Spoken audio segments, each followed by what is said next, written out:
Yeah. The only reason the goat comes up right there and the T-Rex breaks out, this was the one hill that was made for the T-Rex to come up so the people could, again, bad design on a tour park. Yeah, bad design. But the only way you would ever see the T-Rex is if it was coming to eat the goat. Yeah. So the T-Rex has to walk up the hill, ate the goat, and then realized, hey, I'm level with the fence.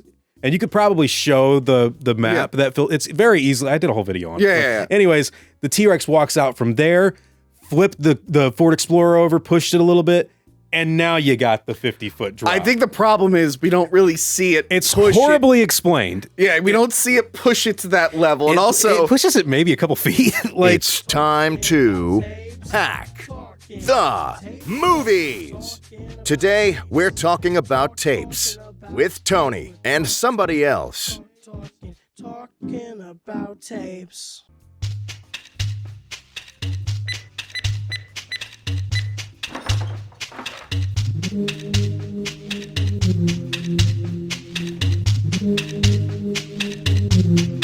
Hi everyone, Tony from Hack the Movies here with another exciting Talking About Tapes episode, and today I'm joined by Klayton Theorist.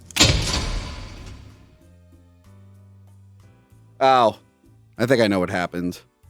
Justin really wanted to be in this episode because it's Jurassic Park, and he wanted to do a whole Nedry thing, and I said no because he's not as famous as my good friend Klayton, so he must have cut the power to the store to piss us off. Understandable.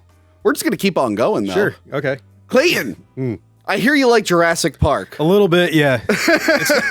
Yeah, I love Jurassic Park. Yes. You have a channel where you cover a lot of Jurassic Park and the lore. And the books, the movies, the everything. You got a lot of these toys here. That's the one thing that I don't talk about, really. Is the toys? Yeah. But I mean, I fucking love Jurassic Park, yeah. Yes, as do I. As does anyone who grew up in the 90s. Who was a little kid in the 90s. Believe it or not, I've met people that like don't, they never got to see it, or I've met people who haven't seen it too. I don't know if they were sheltered or what's really wrong with them, but they just hate good movies, probably. Just hate good movies. Must be. But this is like probably one of my favorite films of all time. I think I watched it a lot. I've probably seen this movie well over 1,000 times. Like, I've seen this movie a lot. Yeah, I know you have. We actually, when I started talking to you for the first time, I didn't really know you were even a Jurassic Park fan. Oh, yeah. Maybe there's just something that I could pick up on. Like, immediately he was playing X-Files on PlayStation. But, like, I got to talking to you, and it ended up being that not only were you a big fan of the movies, you're still watching the new movies, you collected shit, and you had actually... Yeah, you know, Klayton, I had a really cool idea once. What was that? You know, I kept seeing like Alien Theory and Star Wars Theory, and I came up with a really cool idea. Right, I know where this is going to go. Yeah, I had a really cool idea to create a channel about like Jurassic Park theories and all about Jurassic Park expanded stuff. And then I created the channel. I named it Jurassic Park Theory, and I was like, oh, cool. I'll get around to this one day. And then I got too busy. And then months later, I stumbled upon someone else's channel that beat me to the punch. When was this, by the way? Was this like 2015? No, it would have been 2016, 2017. 2017 is when I made my channel. Yeah, right? Like, yeah, no, I noticed. What am I fucking supposed to say? Like, I didn't even know that I would end up making Jurassic Park videos, but like he did tell me that. And then of course I watched your channel. I watched a bunch of them. I'm like, oh, this is great. I probably shouldn't have sat on that idea. And then you wandered into my stream the one day. I'm like, you did. Yeah, he did. That was the first conversation we ever had. He was like, you asshole, I got a bone to pick with you. I think I sent you the screenshot of the Jurassic Park Theory channel. And I'm like, yeah, I waited too long. Oh, no, you know, you got to strike while the iron's hot, guys. Don't sit on things. So yeah, you guys should be starting your, what's new? Your Dune Theory? Dune Theory? It's not out yet. Boss Baby Theory. Boss Baby Theory. Oh, you don't think people will like a boss? Maybe Toy Story Theory. Oh, you don't think people will like Toy Story? Maybe Fear Street Theory. Oh, I don't think people would like that. No, I don't think they would. Dude, I had to sit through that 2-hour thing. It was all right. It wasn't bad. It was just like, I'd never seen these fucking Fear Street movies, and I'm watching like a crash course in the trilogy. Yeah, a lot of people haven't seen them. A lot of people didn't watch the review. Anyway, right. I'm hoping this is months later and it's picked up. Yes, so Jurassic Park. Right. I was 3-ish when this came out. 3 going on 4, I think. I was actually born the month it hit video. Really? So you didn't see this in theater? Oh, wow. Not initially. No. I forgot you're younger than me. Shit. I'm not that much younger than you, but so this movie, I recognize that logo everywhere. Yes. Right? The logo's all over the fucking place when you're a kid. Yes. So do you like red back or yellow back logo? I actually like red. Yeah, I like red too. I mean, the yellow's not bad. Yeah. Do you remember I hate the yellow. Oh, you too? And I hate everyone who likes the yellow back Oh, logo. okay. Well, good thing I picked it. All right. Well, but no, like I probably saw the movie. It was probably always around me because I don't remember the first time I saw Jurassic Park. Oh yeah. I have like images, you know what I mean? That's like me with like Batman, Predator, RoboCop, because I watched them so much that I don't remember this one though. Yeah, well, you would have been cognizant to like. So I knew there was a dinosaur movie coming out. Okay. You know, I was real into Barney at that time because I was a child. Okay. So I was like, I like dinosaurs. I want to see dinosaurs. And I remember my older cousin Jess had seen the movie, and her friends were talking about it in theaters. Yes. Okay. And they were describing how awesome it was. I'm like, well, this sounds like the greatest movie ever made. So like, I begged my mom to take me. And I remember it was like, I don't know if my dad was there. It was my mom, me, and my sister, who was like, she was literally born, and I still make fun of her for this. She was born June 11th, 1992. Oh, a year before. Yeah. So every year on her birthday, I wish Jurassic Park a happy birthday, and I ignore her. That's pretty clever. Hey. So I remember her like in the baby seat. I'm like, all right, we're going to watch Jurassic Park. And I didn't really know what to expect. And I was like, well, this is the greatest movie ever made. Right. It is great, especially when you're a kid. Oh, yeah. And you know what? This is one of the few films that a kid today would love. Oh, for sure. I got to talk about that real quick. Yeah. I have a younger sister that is like, she was 8 when Fallen Kingdom came out. Okay. She saw Fallen Kingdom in theaters and loved it, but she had never seen a Jurassic Park movie. So that's a weird one to start with. She came over to my apartment. I was with my dad, and I was like, no. We're going to watch, like, we're going to do it right. We watched Jurassic Park. She loved it. Mm-hmm. We watched The Lost World, which ironically, even though I love it, see that your experience with the first one was kind of like mine with the second one. Yeah. Where like that, I already know what Jurassic Park was, but I wanted to see the sequel.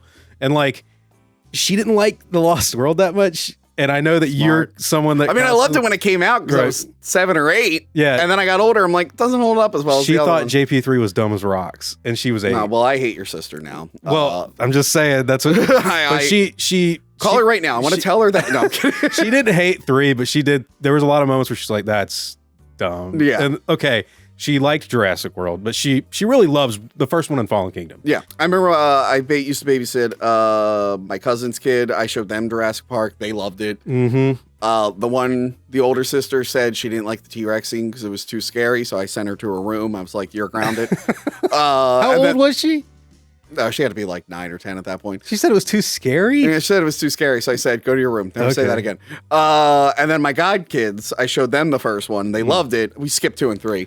And then I just showed them Jurassic World, and now they love Blue. Like, that's a bit, yeah. They did a really good job with the marketing on the new World movies. We'll talk about Jurassic World at some point. I think twinning. That was weird. That was very weird. Yeah, so it's this huge cultural milestone. And I mentioned many times on the show, like, Jurassic Park was the game-changing movie. It changed the 90s. We've mentioned it. Independent, like, so this took Dumb Dinosaur movie. It made him cool. And made it, like, gave it a A-list makeover. So then you had Independence Day. Let's take an alien invasion movie, make an A-list makeover. Let's take a natural disaster movie. You get Twister and stuff. So everyone was suddenly going back to these B-movie type plots and giving them the huge special effects makeover. For sure. Polish. I don't think dinosaurs have been treated that seriously ever. I mean, the only thing that comes to my mind is the first King Kong. Yeah. And that was in the 30s. Yeah. So we're talking 60 years later. Yeah, there weren't many dinosaur movies that were trying to treat them. I mean, Jurassic Park's not very realistic, which we'll get into. But not a lot of them were trying to treat them like seriously and trying to be accurate. Like, this was accurate-ish for the time. Well, this not only revolutionized special effects in dinosaur movies, but also dinosaurs in the minds of people. Yes. Which is, I mean, there are a lot of paleontologists that are, depending on your age, this movie probably got you into paleontology. Yeah. My first thing I ever wanted to be was Alan Grant when I grew up. Yeah. And like, I know that this movie doesn't do everything spick and span correct. We'll talk about that as we go along. Well, remember, we talked about this yesterday. the science doesn't matter that much because this is just an extension of the Frankenstein story. That's very true. Because Mary Shelley, we talked about in Frankenstein Unbound. Did you ever see that movie? Frankenstein Unbound? Yeah. I think I passed on that. We have a review of it. It's a guy makes a black hole machine. He gets sucked back in time. And he meets Mary Shelley, but also Frankenstein. Oh, wait a minute. No, I know exactly what you're talking about. And then Frankenstein is a real story. So it's like, oh, Mary Shelley didn't actually create the story. She was just writing what was happening.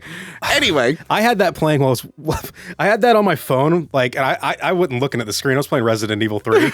And like, I just hear like the most bullshit. Like I'm like, that sounds dumb. It sounds great. But anyway, so the whole Frankenstein like story, that was the creation of science fiction. Yeah. It's basically like, hey, we have this technology and we can do this thing. Is it right to do this thing? What are the ramifications? Jurassic Park is more philosophical than anything. That is what Jurassic Park is. So the science doesn't matter too much. Just like how Frankenstein made the monster doesn't electricity matter. And stuff. No, not in the book. I've not read the book, actually. The book, they never explain how he did it. So it's less up to your imagination.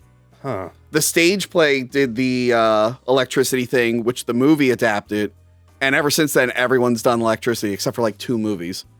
But in the book, it's left up to your imagination. Well, you bring up Mary Shelley. We'll mention this eventually, but this whole Jurassic Park thing, Fallen Kingdom will go into it further directly with Mary Shelley. And we'll talk about that when we get there. But that's the thing, because people get hung up on the science. Well, and it's like, well, no, it's not really about that. I don't blame them for wanting it to be really realistic and scientific. Yeah. However, I feel like every sequel, you should follow what the first movie establishes as far as like world goes. Mm-hmm. And some of the movies in this series get a little more silly than others, for sure. Yeah. For sure. But because JP1 is not hardcore 100%, and it wasn't trying to be either. No. I mean, it did enough to revolutionize paleontology and special effects. What more could you fucking ask for? Like, I mean, but I get what you're saying. The people get hung up on that, and I would want them to be more realistic in the future, but can I complain about it? No. Like, no. Let's go back to the beginning. There was a little book written about bringing dinosaurs back to life that kickstarted this whole thing. It's true. And of course, I'm talking about Carnosaur. Oh, shit. Written 8 years before Jurassic Park. You really did line that up. I didn't think you were going to pick that book up. Because Harry Adam Knight, that wasn't his real name, I forget his actual name, he heard that Hollywood was going to go all in on a dinosaur trend. What year did that come out? Well, this is a reprint for when the movie came out. You said 8 years before the Michael Crichton book. Yeah, oh, hold on. So 82. Because if that's true, then we should... Oh, no, 84. 84. So a little earlier. I got something to tell you then, Tony. What? Michael Crichton's original idea for Jurassic Park was a 1983 screenplay. Yeah, but it wasn't published, wasn't it? Well, maybe he got wind of it. I get what you're saying. It's very interesting. Just saying, he beat him to the punch. He wrote a little book called Carnosaur. Yeah, which is very expensive, by the way. If you're a dinosaur I lucked out a few years ago. I bought Carnosaur. This was like $60, and it's not even the original print. It's the one for the movie. But yeah, these books, they're hundreds of dollars. I've seen them sell for like $300, some for $500. I don't know why they don't just collect. You got to talk to his estate. The author's dead, but I'm surprised they just haven't collected it or reprinted it. Anyway, so that book came out and it was a flop, but Roger Corman bought it. And if you want to know more about Carnosaur, a while back, me and Klayton did a commentary track. It's on my Patreon. We talked about Carnosaur. Actually, I had a lot of fun talking about that. Carnosaur's a lot of fun. But yes, so he got wind that Hollywood was going to jump on this trend, and it did not happen for a few more years. And then Michael Crichton got a little luckier. So he wrote Jurassic Park. Right. I have read the book a few years ago for the first time. I just never got around to reading the book. Was it pre-Fallen Kingdom, like just to catch up, or was it I think it was pre-Fallen Kingdom, Okay, yeah. You are more familiar with the book than I am. I love the book. Yeah, no, the book's really good. Book's definitely a different animal. Yeah, the funny thing about that is a lot of people want them to do an R-rated Jurassic Park, which is understandable, but it wouldn't have been as successful as this. And even though the book is gory and like hardcore, the only reason it's like that is because the publisher like refused to print it unless he told it from the point of view of a child. I was gonna say it's funny because the movie takes on this it's way more family friendly. It's way more family friendly. And people don't realize the book was supposed to be that, and they wouldn't publish it, and they didn't like it. They were like, no one cares about these kids. Make it about the adults. So the movie is actually doing what his original idea was meant to be. And because Crichton did the first draft of this story. He actually did a couple of drafts, and it was way not that the movie's too different from the book, even though it is. His version was a little bit more closer, and then he's literally said, "Hey, I'm gonna leave.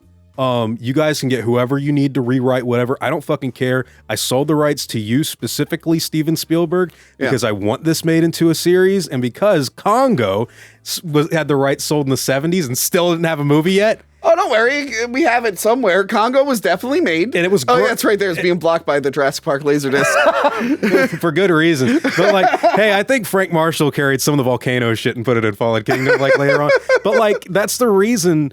Like, Klayton was totally cool with them coming in and like changing some stuff. Lost World's a different, and JP3. Yeah, those are very different. But even to this day, they're still using stuff from the first book, which we'll get into. Oh, for sure. The series. But yes, this is directed by Steven Spielberg. Yeah, what the fuck is up with this? Justin Silverman. I know you said he can't say it. Yeah. He can't So ironically, and that's why I didn't include him in this video. Ironically, the only recurring Jewish member of our cast cannot pronounce the name Spielberg. And I caught him out on it in the Shrek episode. I'm like, of all the people on the show, you should be able to say it the most. Well, why? What does he hang up on? I don't know. He says Spielberg on accident. And who doesn't know who Spielberg is, though? Yeah. No, he knows who he is. He just has trouble pronouncing his name. Anyway, Spielberg directed it. Okay. He was talking to Klayton while he was writing the book. Yeah. So he was in there from the beginning. So a lot of people think James Cameron and Tim Burton and Richard Donner, I believe, were going to come in and do their own versions. James Cameron, even still to this day, is like, I almost had the rights to Jurassic Park. If you read the making of books and stuff, Klayton says outright, like, no, dude, nobody had a chance. It was always going to be Spielberg. Yeah. I think it might have been like, technically he wasn't allowed to say that because it technically was being optioned, but in his mind, he knew it was always going to be Spielberg. And I think James Cameron's version where Arnold Schwarzenegger's Alan Grant sounds kind of crazy. Did you ever hear about that, by the way? I did not hear about that, but I want to see that. Bill Paxton as Malcolm. That sounds great. Sigourney Weaver as Ellie. Sounds great. And how about Jim Carrey, I think even Red for Malcolm later on.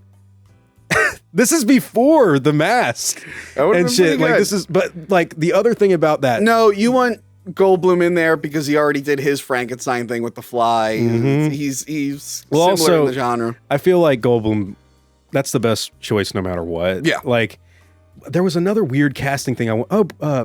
Guess who was originally going to be approached to play John Hammond? Oh, Sean Connery. And Harrison Ford as Grant in his version. Ooh. Yep. Yeah, they would have been trying to recreate the Last Crusade. They wanted to carry over on the chemistry from there, but it would have been it's way too on the nose, and plus Spielberg directed it. Like, not only that would have been too on the nose. So like Sean Connery turns down this, and then he turns down Gandalf, and he turns down The Matrix. What was he supposed to be in The Matrix? Morpheus? I forget, but he turned down The Matrix, and then it was like he got offered League of Extraordinary Gentlemen. He's like, you mean LXG? I'm like, I'm not gonna make that mistake again. And then he's like, oh no, that was the worst movie. And that was his last movie. It's not that bad in retrospect. It's not great. He did a couple voiceover roles for stuff later on, but that was his last movie. Yeah, he missed out. So I guess we'll. This is one of my favorite cinematographers, Dean Cundy. Halloween. Yes, Halloween. This. I think he did the Back to the Futures. He did a ton of movies. He's one of my favorite cinematographers. Great use of the Steadicam, wide angle shots, and I don't think he adapted to like all CG backgrounds that well, and that's why he doesn't do much these days. His last big movie that I remember is Jack and Jill. Oh, really? Yeah. What the fuck? I didn't know he worked on that. Yeah, he was a cinematographer for it. He directed the direct-to-video Honey, I Shrunk the Kids sequel. I'm learning all this new shit. Yeah. But I do love Dean Cundy. He didn't come back for the sequels. Afterwards, Spielberg linked up with Janusz Kaminski, who Spielberg probably... oh, wait, no, he already worked with him at that point. I was going to say Spielberg probably watched Vanilla Ice's movie, Cool as Ice. God. And he said, we need Janusz. But I was like, no, Janusz already did Schindler's List with him. So, yeah, he did it with Schindler's List, and then obviously... It's funny to think Spielberg was editing, Jurassic Park at the same time he's filming the Nazi movie. So he would have to film these awful scenes of humanity at its worst. And then go back and then later that night get on a telephone and be like, what do you think about the dinosaur in this scene, Spielberg? He's got to be like, yeah, it looks great. I'm going to go cry now. You know, he actually handed off a lot of the VFX direction to George Lucas. Really? He's credited you got to really dig deep in the credits, but a lot of people credit the VFX in this for that light going off in his head is going like, yeah. Oh, okay. Oh, this definitely got a lot of people being like, oh, this just opened so many more doors, but not everyone had ILM. Yeah, Phantom Menace right there. I mean, Yeah. that's that. Yeah. They were going to do Go Motion Yeah. for all the full-size dinosaurs. And of course, they brought Stan Winston in because he did such a great job on like Aliens and stuff. Like he was the go-to guy. And I remember Stan Winston wasn't involved with it, but I remember Spielberg saw the full-size King Kong ride animatronic. And he's like, oh shit, we can like do something with this. He originally wanted to do all the dinosaurs that big. Yeah. Which is a little crazy. It's going to be a little bit of a problem, yeah. But yeah, they were going to do Go Motion, which was used a little bit in RoboCop and stuff. So it was stop motion that added a blur that was supposed to cover up the jerkiness. But it didn't cover it up enough. Not quite, no. Not quite. And then Dennis Muren came in and was like, hey, we got this new technology. I know you've seen Terminator 2 and right. Abyss, but here's what we got going right now. And then they were like, all right, we're doing it all CGI. Yeah, I think David Koepp helped write Death Becomes Her, which had some CG in it too. Yeah. Which is weird how all that stuff led into Jurassic Park. I know. It's real bizarre how certain movies affect others. Yeah. Yeah, and like you said, David Koepp wrote, I forget who the editor was. Michael Kahn, yeah. And of course, John Williams. Yeah, and I'll be honest with you, man. I know that people, when they think John Williams, they're like, oh, Star Wars. Or Joel, Indiana Jones. But, dude. No, it's Jurassic Park. Jurassic Park's really good. Yeah. And even, I know you're not the biggest fan of Lost World. I think the music's great. Lost World's got great music. Dude, the prequels... They got good music too. They got great music and they suck. I mean, oh shit. Sorry. No, the prequels were great, Klayton. We all love the prequels. They're Jar Jar. Yeah, Jar Jar's great. Jar Jar's like a Jurassic Park dinosaur. And L337, she's the real bad one, but Jar Jar was perfect. Yeah. That was the robot from Solo. Yeah.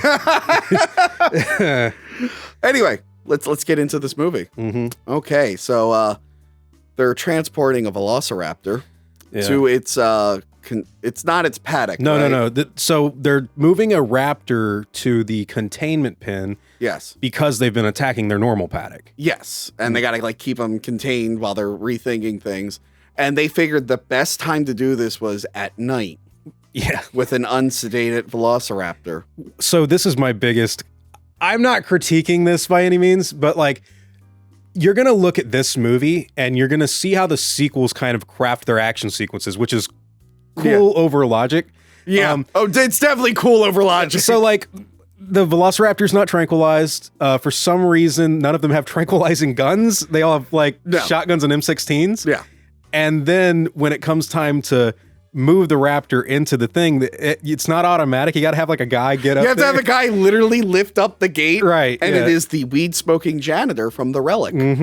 He had that decade, he had a problem with monsters. Was his name Joffrey in The Relic too? I don't remember. His real name is Joffrey Brown, like That's the funny. actor. So they just said, hey, Joffrey, you want to play yourself? Get fucking eaten. So yeah, the raptor, it attacks him. He gets killed, which kicks off the whole thing. Investigation. Yeah, they have to investigate it, which I remember in the book, it was like a worker got like slashed and he was like poisoned or something. No, it was an 18-year-old and Ed Regis, who they mix in the movie, that character.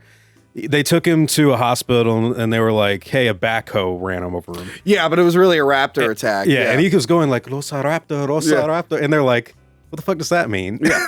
But yeah. And then despite the fact that at that time no one really cared about raptors and knew what they were. No. Hammond doesn't just go, well, let's just kill the raptors. We don't really need them. We got enough dinosaurs. Sure. Let's grow something that doesn't try to murder everything. Everybody's brought this up about how dangerous the fucking carnivores are and how. Well, we find out that Hammond really sucks at running this theme park. He does a lot of stuff that's very stupid. Yeah. But it leads to cool action scenes. It does. And I love the scene with the shoot. Oh, for sure. They knew this is so on point. Yeah. Originally, that whole opening was supposed to be like from the book. Yeah. But Spielberg was like, no, I can't do it. And David Koepp was like, what the fuck do you mean you can't do it? Like, I'm writing for you. Like, he didn't say it like that, but like, he said, because that's like Jaws.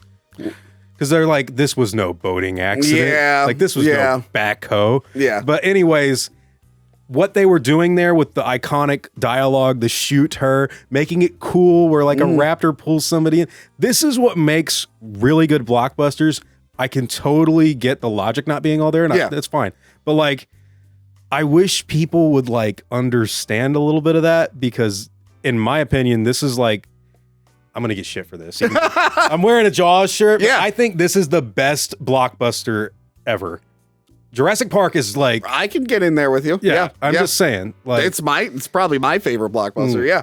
And also, this is where we realized Spielberg went really crazy with this backlight. He likes, he likes everything being backlit. Backlit with flashlights and floodlights. Flashlights, backlit. He loves blasting people with lights. In this movie, he really is into it. Yeah. So the janitor, not the janitor. He was the janitor in the other movie. Right, the gate guy dies. We cut to Gennaro being hauled off on a raft. Yep. To the amber mines, which we only see in this movie. And you said that there's a clever joke here. There is, where Rostagno, who's actually the guy that works for Hammond at the amber mine, he says something. I can't speak fluent Spanish, but he basically says, "I'll bet you a few pesos that he trips and falls." The insurance company. Okay. That's a great little joke. Like if you spoke Spanish in the audience, you'd be like, "Ha!" Yeah. While you're and I like that. We have to relay information to the audience. We got to do it fast. They do it in a good way too. You can't do it as in the book where it's slow. You have more time. So it's like, all right, Hammond's not there, so he has to explain everything to this guy for why it's so important, so the audience can get the information. And Gennaro's like, look, they're doing this investigation. We're being sued for a lot of money. We want Grant and Ellie Sattler in there. We're bringing in Ian Malcolm. And the guy's like, oh, you'll never get Grant. He's like me. He's a digger. And he pulls up the amber mosquito with the mosquito. Not a mosquito. It's just getting captured in amber, I guess. A lot for them to have all that DNA. Yeah, there's so many mosquitoes. You didn't see the Dominion prologue, but I didn't. They actually play into that. They do? Movie. Yeah. So that happens. And then we get to meet Grant at the dig site. Yeah. Okay, we can talk about this stuff now. Yeah. So they're they're digging up a completely intact skeleton of a velociraptor, which I believe is an animal that was only found in Asia. And they're finding him in Montana. Right. Well, okay. So this is a lot of people that have watched my channel know that like I fucking love Jurassic Park, but also my biggest issue with like I love the raptors. Yeah. Originally, when Klayton wrote the book, and it says this in the book, and when they were concept like Crash McCreary, who did the raptor design, the dinosaur designs in all the movies, he wrote Deinonychus. Yeah. In the book, Velociraptor Anteropus. Deinonychus Anteropus. Essentially, at one point in time, Gregory S. Paul made the assumption that Deinonychus was another velociraptor. Oh, okay. So I remember that. Yeah. Deinonychus lived in Montana. You would never find one completely intact like that. Well, we'll ask our paleontologist friend about that, because what do you know? You've never been in the field. That's true. Gary Vecchiarelli here, official paleontologist for Hack the Movies. The opening of Jurassic Park, the paleontologists are dusting off a perfect raptor, fully articulated in a rigor mortis pose with the head bent back and the tail bent forward. Can you find dinosaurs perfectly preserved like that? You can get lucky and find dinosaurs in relatively good shape. There have been dinosaurs found, like if you go to the Museum of Natural History in New York, there is actually a dinosaur mummy of a duck-billed dinosaur with skin impressions hanging off the bones, and so you can get lucky and find dinosaurs in relatively good shape. But 9 times out of 10, you're finding things that are pretty disarticulated.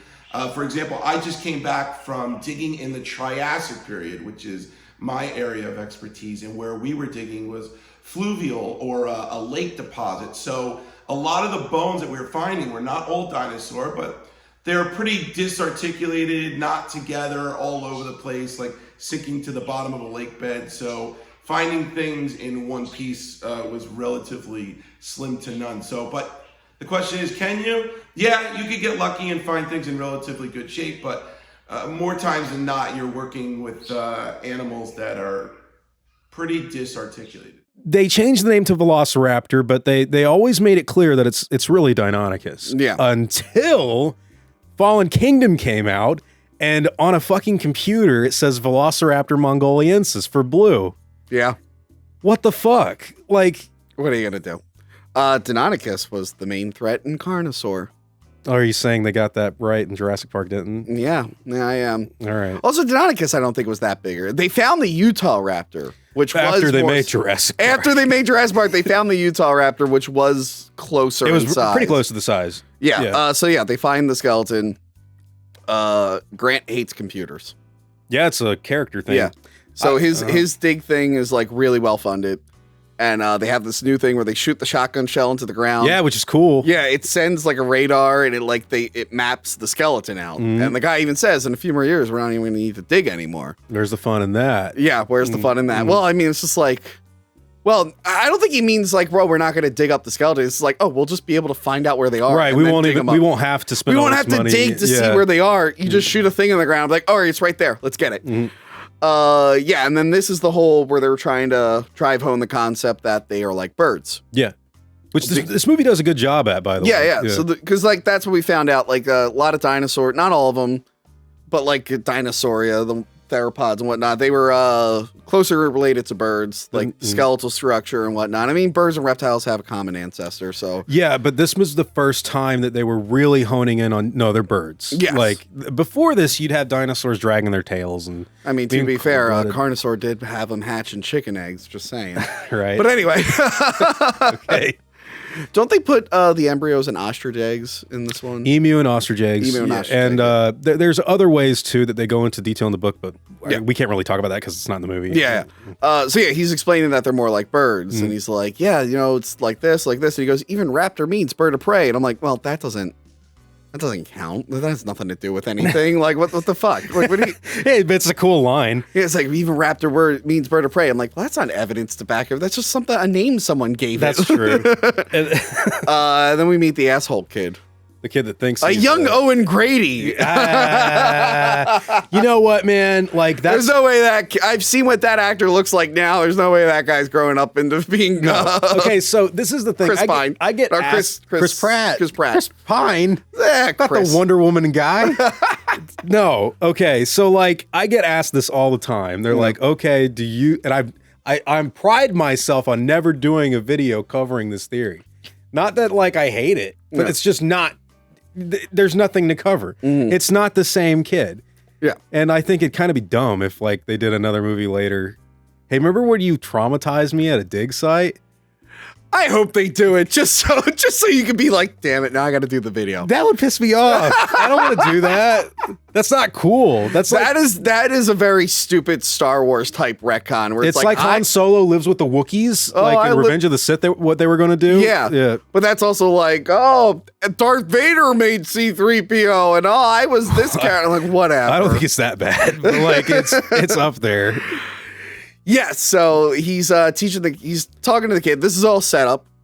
Yeah. All set up for stuff, foreshadowing, or not foreshadowing, just setting up for what we're going to see. Set up that the T-Rex only sees you if you don't move, which... Let's talk about that. Right. So the T-Rex's vision based on movement.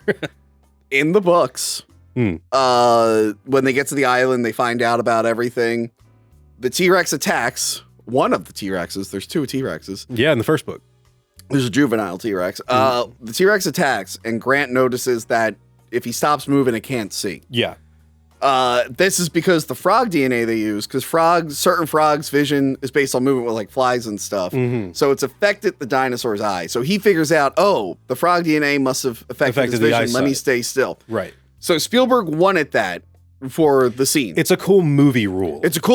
Yeah. The thing is, though, he's like, oh, we'll just have it where just Grant already knows. We'll just pretend like Grant knows that that's something that happens in T-Rexes. Which now in the lore of Tyrannosaurus and Jurassic Park, paleontologically speaking, at least the paleontologists think you have to stand still. Yeah. Even though in the other movies, like that doesn't really work. Well, its eyes got better in the other movies. See, that was the first generation. The second generation T-Rexes. It's the same T-Rex in the later movies. Yeah, but they captured it again, and they could have fixed its eyes. But I mean, the Lost World ones, they're probably like, oh, we fixed that eye issue. Now our T-Rexes will be more deadly, which you think is something we shouldn't be doing, but whatever. There's a lot of stuff in the... But so he says the T-Rex's vision is based on movement, which he technically shouldn't know. There's no way he could know. Ask your paleontologist friend. And let's ask our paleontologist friend. As you can see in the famous scene behind me above my fireplace, the reality is T-Rex actually had pretty decent vision. So standing still right in front of him would probably not be the smartest idea. Yeah, you would be a quick T-Rex snack. T-Rex definitely had some, it's safe to say based off research that he had decent vision and pretty good vision. So yeah, standing still would not save you in Jurassic Park. But anyway, this is the scene where he teaches him how the raptors hunt. Yeah. This is also kind of ridiculous, but it's a cool setup. It's a cool setup. But I think this scene was perfected in a movie I covered called Cruel Jaws, the Italian Jaws 5. It attacks here, here, or here. in the middle of your belly, and your guts are out. Or maybe across the belly, spilling your intestines. Trouble is, you're still alive when he starts eating you. You are alive when they start to eat you. They don't attack you head on, they can smell you, and they attack you from the sides, and you're alive when they begin eating you, which is accurate. You ever see lions eat antelope? They they don't wait for them to die. Birds. I mean, yeah. I kind of hope they adapt that. That was in the book, by the way. When Dr. Wu gets eaten, spoiler alert. Oh, yeah. He gets his intestines ripped out, and he's trying to move the raptor's head away from him. He's alive when they're eating him. Yeah. I hope they do that in the new movie. They probably won't do the intestine part, but could you know, it's funny, the Jurassic World movies get Wu a little bit more accurate. Oh, yeah. They do. Yeah, we'll get to that later. He's not even really a character in this anyways. Yeah. So, the vision based on movement. One thing I want to say, and I said this to you, I think Klayton got it from a Flash Gordon serial. You did mention that. Yeah. So when I was working on rental reviews, I was editing the episode Justin and James did with Flash Gordon. So I went back and I watched a lot of the old Flash Gordon serials to pull footage from. Right. Yeah. And there's one where they get cornered by a giant reptilian monster, which was just an iguana with shit glued. Oh, okay. I love that shit. But they say in that, they're like, wait a minute, he can't see us if we don't move.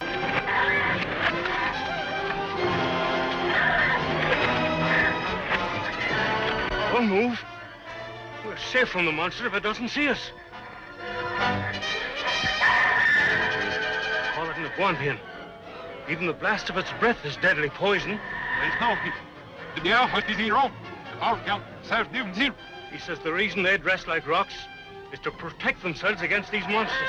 And this is in the 40s or something. Way before Jurassic Park. Way before Jurassic Park. But I'm like, Michael Crichton's a sci-fi guy. He probably watched these serials. For sure. He probably saw that scene and thought it was cool and wanted to work it in. Right. And he worked it in pretty well. But I'm sitting there, I'm like, I think he got the idea from this. That's a little too close to home. It is. So that I can see, It is. We'll never know because he's dead now. And I don't think anyone's ever looked into it. I stumbled on it. Yeah, he's the only one I've ever heard anybody talk about. And I'll play the clip. I have the clip somewhere. I'll play the clip. Yeah. But I was looking at him I think he might have watched this. The big helicopter comes. Mm-hmm. And he sprints his way over to that fucking trailer.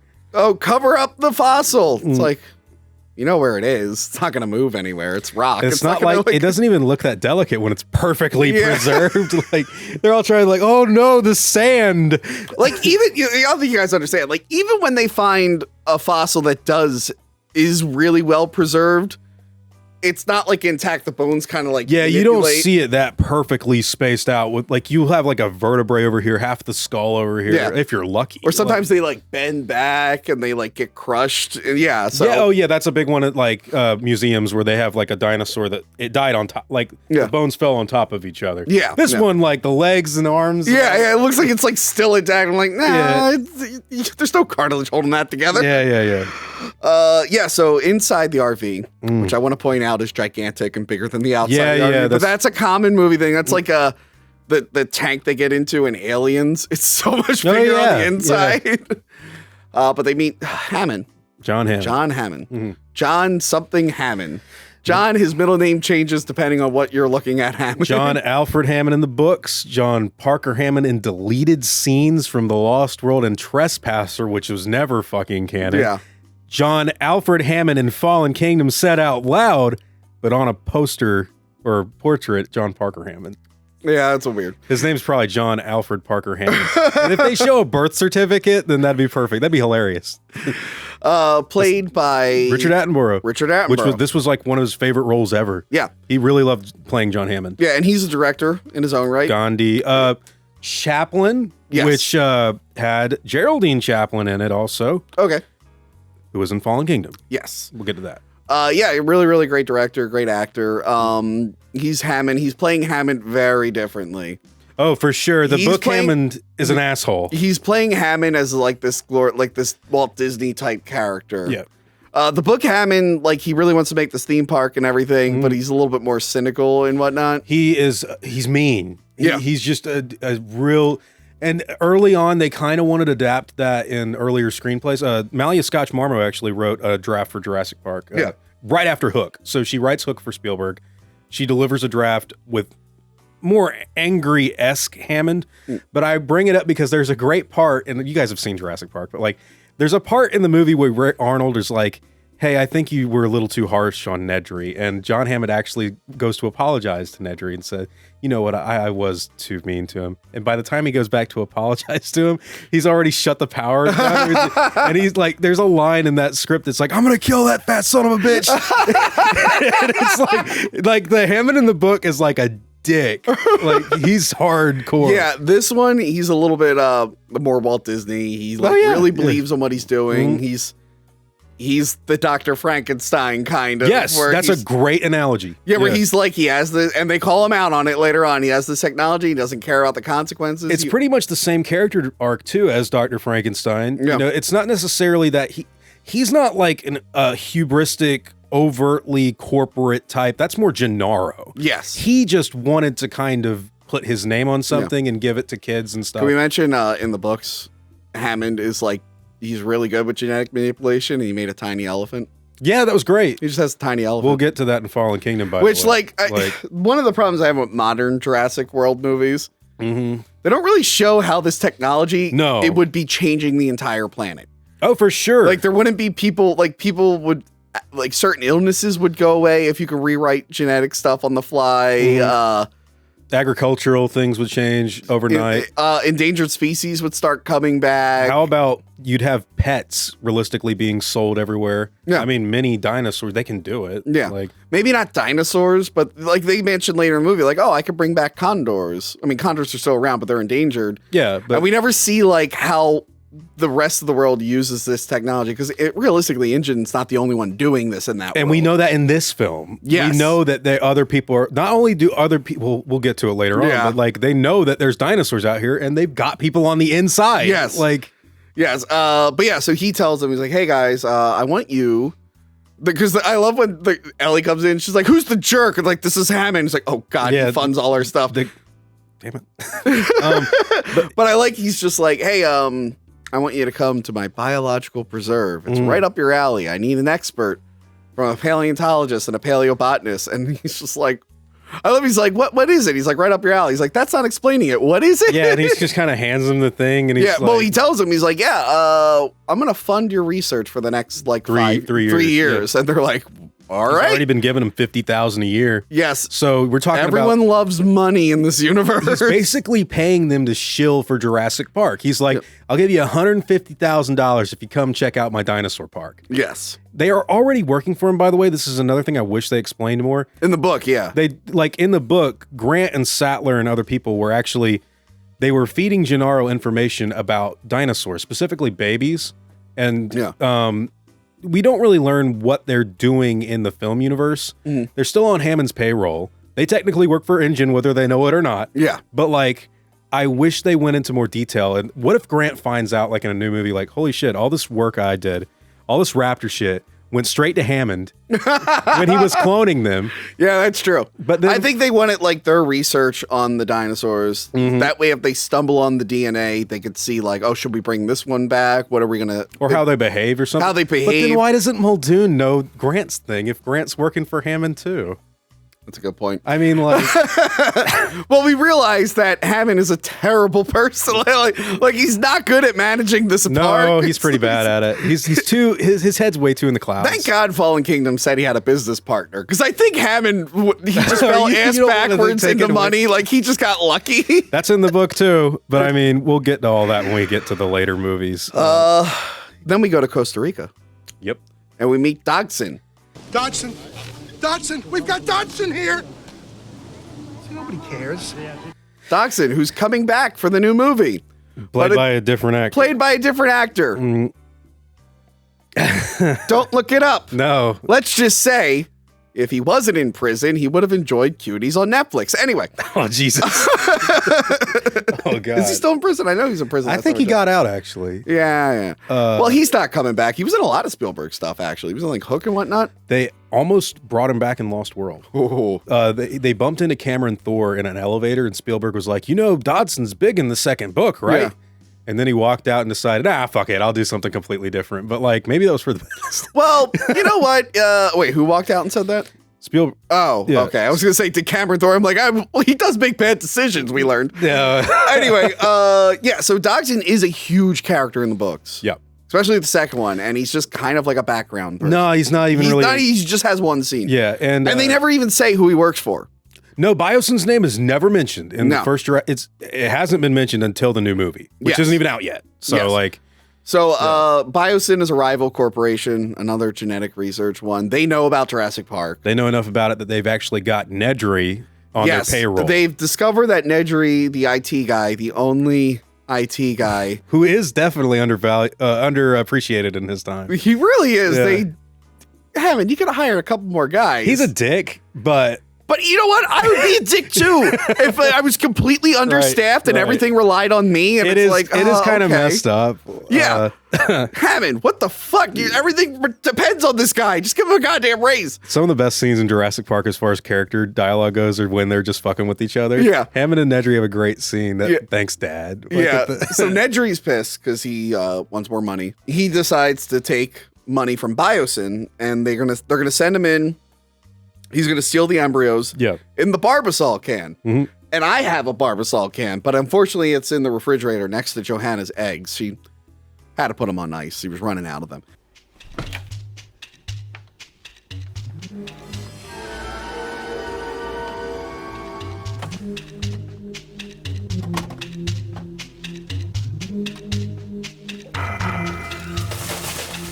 Ugh. Johanna's eggs are expired.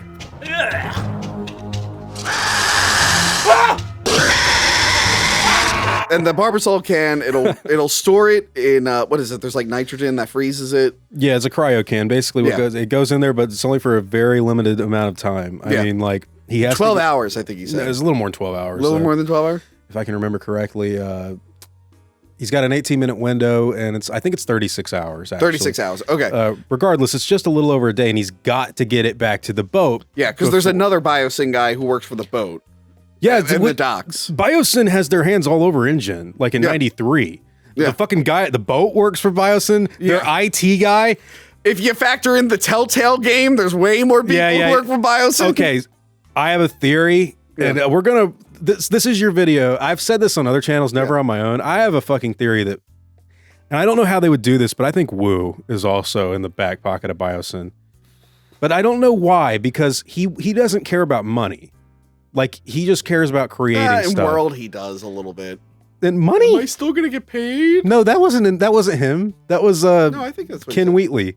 And then he just cares about making dinosaurs, his art. Yes. Okay, so like, I think but then again, Hammond lets him do whatever the fuck. It's just a theory. Yeah. Let's go back to the movie. Yes. But like, Biosyn has Nedry. They have the guy at the dock.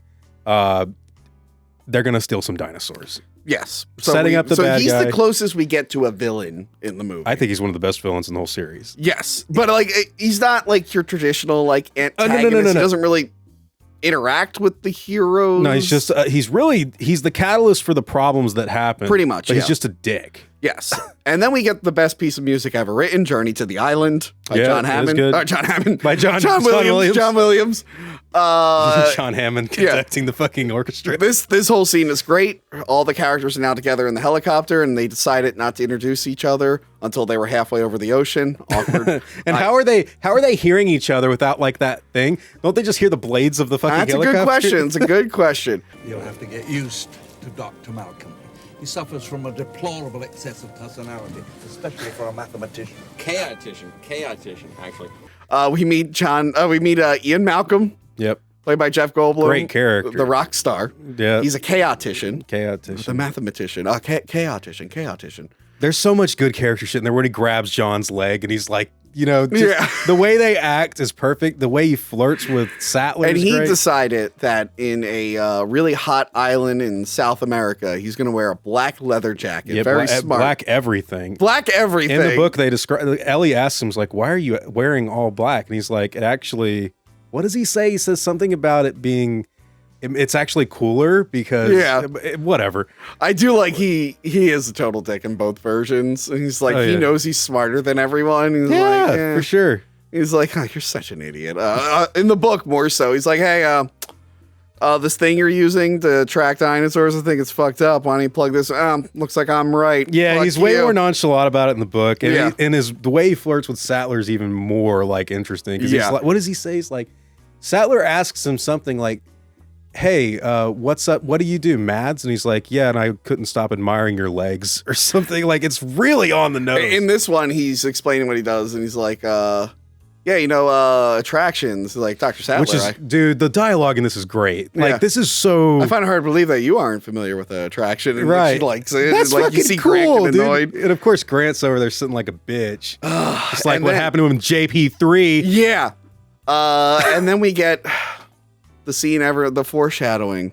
Oh, the with buckle. The seatbelts, yes, which, everyone knows. I used to be one of these assholes that points it out. And I pointed it out to my girlfriend when we were watching Yeah, I was in the bathroom and I heard you talking. Yeah. So, Grant, they're all buckling up, which they probably should have been buckled the whole time, but they all buckle up. But Grant has two female ends, which means he screwed up and he's an idiot, or the helicopter is wrong, which means Hammond, you should spare a little expense. But he has two female ends. And they don't work. Right. But he ties them together and makes it work. Yeah. Much like the dinosaurs are all female and they'll figure out a way to reproduce. They know, Tony. They can figure it out. Some of them might not have heard about that until now, but come on. It's not that difficult. So they land the helicopter, and I thought this was very interesting. So the two guys in Jeeps that are going to drive them, they're parked. Right. And then when the camera cut, they must have both at the same time accidentally went into drive. Yeah. And then drove a couple feet. And then they both went, oh man, we're so stupid. So they put it back into reverse and they drive right back to where they already were in the wide shot. There's continuity errors everywhere. Not just that though, in that scene, also if you pay attention to who gets out where they're sitting in the copter, they're like in totally different positions. Yeah. Like there's a lot of continuity errors in this, but it's fine. The movie is so good that you overlook a lot nobody will notice. I mean, we notice because we're assholes. No, we're big fans notice this shit, man. Yeah. If you love something, you admit when something's off, but you bet if I put this on, my grandmother wouldn't notice it. No. Because she'd be like, oh, that's a fun movie. She might notice the arm on the egg, which we'll talk about. She might notice that, yeah. So they're driving them around. There was a scene where Ellie pulled a leaf off. And it's in the trailer. It's in the trailer, yeah. How do they bring back the plants? That is a great question. They should know. They do. Well, they don't mention it in the film universe. In the books, they've actually been cloning not only plants and dinosaurs, but a Meganura, which is like a big dragonfly. Okay. They cloned what the hell is it called? Zebra thing? Euhippus something. Oh, I think I know what you're talking about. They cloned something like that, and of course the baby elephant that everybody knows about. I don't remember how they got plant DNA, but I believe there's another way. They don't just get dinosaur DNA from the mosquitoes trapped in amber. They also grind up fossils. Okay, yeah. And I think that might have been where the plant thing came from. Maybe. But that is not explained in their educational video. No. That exposition is never delivered in the film. No. And also, this is where you find out there's like the whole ticking clock where Gennaro's just like, hey, if I'm not impressed by this, I'm going to tell the board of directors and we're going to shut you down. Yep. And Hammond makes Hammond fucks up a couple scenes from now. But anyway, they drive out, and no one knows why they're there still, even though there's dinosaur logos on everything. You ever wonder, like, if they just turned their head a few centimeters during the drive up, they'd see a whole fucking bunch of dinosaurs? Like, yes. Yeah. Like that whole look. This is great, but like they see. Let's just talk about the scene from the beginning. Okay, so like they roll up to the Brachiosaurus. They roll up to the Brachiosaurus, and it still looks good. It's a little too smooth. It apparently jumps up on its hind legs, which would not happen. Sure, whatever. But yeah, I love that whole scene where like, because it was supposed to be like you as the audience, like, oh yeah, that's a dinosaur. And if this movie did not utilize that CGI and it was go motion, I don't think it would have worked anywhere near as like hardcore. No, and like technically we did see a dinosaur earlier with the Velociraptor, but it was only the eye hidden and obscured. Yeah. So we like you go into this and you're like, oh, they're gonna follow their classic movie monster rule. Don't show your monster too early. Wait later. But not all the dinosaurs in this are treated as monsters. No, most of them are animals. Really, it's just the raptors that are more like the scary. And the T-Rex, kind of. But even then, we'll get to it later. But they were like, all right, well, this is the 90s. We got to show you this. We got to show this in full. Go big or go home, man. And we want everyone to go, that's a dinosaur. Right. So they even put that logo, and I'm like, holy shit, that looks real. Oh, yeah. Oh, yeah. Straight up. And not only do they have the Brachiosaurus looking awesome, they tease the T-Rex right here, too. Yes. Like, you got a T-Rex that looks this fucking good? Like, and then Hammond should have said, yeah, did you not see all the fucking logos with the T-Rex? Are you an idiot? Why would we put it on the goddamn logo if we didn't have a T-Rex? Sure. That was in the original script that I read. I never showed it to you. Right. That must have been Klayton's rewrite. Yeah, Klayton. It's called the You're All Fucking Stupid edition, where characters are just being mean to each other. Hey, why not? I mean, look, the thing about this whole scene is like, again, sacrificing logic for something really cool. Grant sees the Brachiosaurus, and then there's, he stumbles on the ground and he like turns slowly. The camera does a thing, and oh, look, a fucking whole bunch of dinosaurs. Yes. And they move in herds. They're moving in herds. They do move in herds. That nobody saw before that? No. They're right there. All they got to do is look over there. No, they were distracted. By what? Their Ray-Ban sunglasses obscured it. Ray-Ban aviators are the official sunglasses of Jurassic Park. From Jerry Harding to Alan Grant to Dodson, I believe. And by the way, not just this movie. Ken Wheatley wears aviators in Fallen Kingdom. Yeah. God, who? Roland Timbo has aviators. Like, and the official car is Mercedes sometimes. Not in this one, though. Not in this one. No, they really went overboard with the Mercedes shit in the next one. Yeah, but, this one they're driving the Jeeps. Which a lot of people restore those Jeeps. I think you're planning on doing that. Yeah, I got a 93 Wrangler. And yeah, I want to paint it like... That was like the... well, I have my Jurassic Park toys. That one's from Lost World. I have the Red Rex from the first movie. And I had the Jeep. And like the Jeep, like you could break the pieces off. Did you have the Jeep or the Ford Explorer? I had the Jeep. Oh, okay. I didn't have the Ford Explorer, but the Jeep had a thing where you rip the windshield off and stuff. It was pretty awesome. Okay. Yeah, the Ford Explorers are a little more difficult to come by. Yeah. Because they're more expensive to like do up. But yeah, man, the fucking cars in Jurassic Park are always badass. This one didn't go too far into the whole commercialization of them. No, we'll talk about the commercialization in another movie. Yeah, right. Yeah, so I like the whole scene where, well, we have the Welcome to Jurassic Park. Yep, for sure. And then he's just like, how did you do this? He goes, I'll show you. Yeah. And then boom, this is where we get all the background information we need for how they brought the dinosaurs in a back. really good expository scene. And then we also have a really mean scene that was a reference to Phil Tippett. Oh, that, yeah. So they come in and they're talking about how they've recreated these dinosaurs and they can do all this stuff. And then Grant says, it looks like I'm out of a job. And Malcolm says, don't you mean extinct? And apparently Phil Tippett did the go motion, which they use still for the animatics. Which helped because if you watch the animatics on the DVD, like they basically just recreated those. Yeah.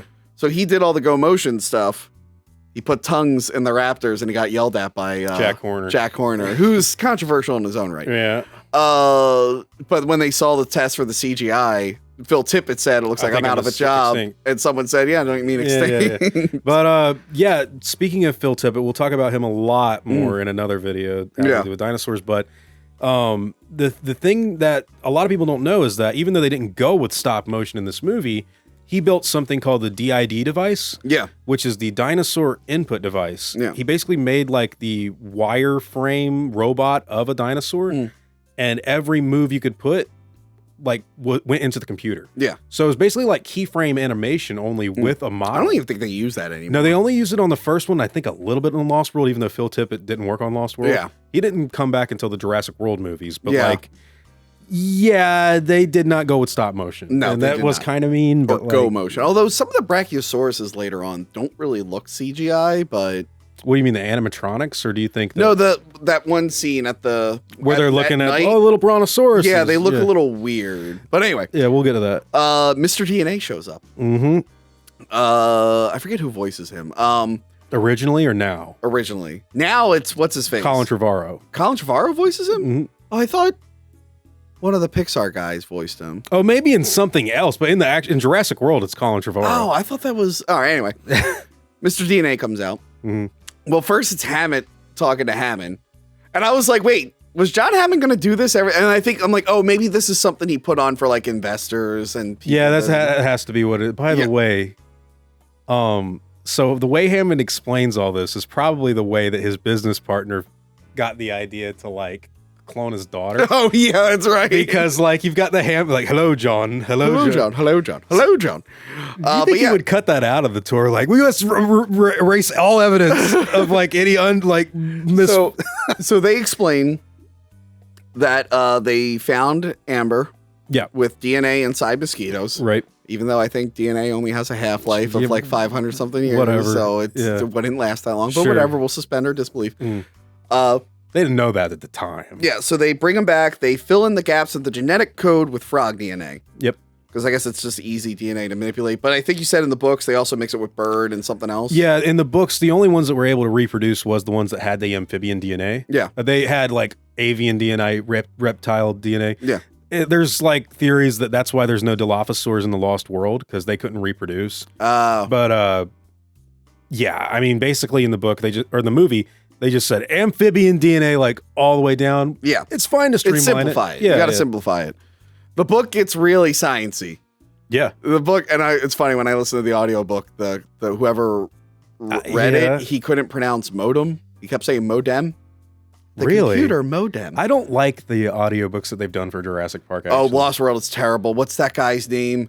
Oh, shit. If you're ever on Audible, I'll put the guy's name. He is the worst.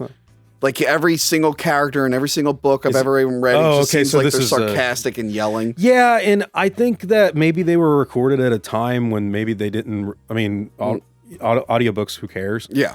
But I really would like an updated version of the Jurassic Park. Yeah. But anyway, where was I? We were talking about the amphibian DNA. Amphibian DNA, yes. So they fill in the genetic code. Mm-hmm. They put them in like ostrich eggs to incubate them, and they hatch them there. Mm-hmm. And I like Gennaro's supposed to say, are these, because the thing moves. So I think it's kind of weird that they're going to have the tour just stare at their scientists while they're doing work.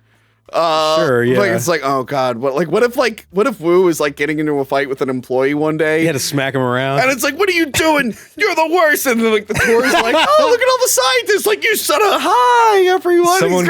He's gotta wait for them to like pass. Like, get out of my house. Someone goes postal one day, starts fucking blowing brains out.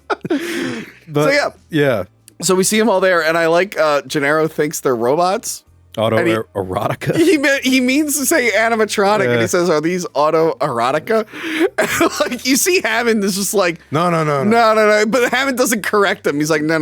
Probably doesn't know what he like. Don't they shout out John Williams here? John Williams. When the cartoon, he's like, oh, eventually we're gonna get John Williams to do the score, because he talks about how the music is temporary. I don't know why, but I've heard about that somewhere. I don't think it's in the movie. I'm gonna double check if he says John Williams' name, but he talks about how the score's all temporary, of course. He does say that, yes. This score is only temporary. It all has very dramatic music, of course. Boom, boom, boom, or a march or something hasn't been written yet, and then of course the tour moves on.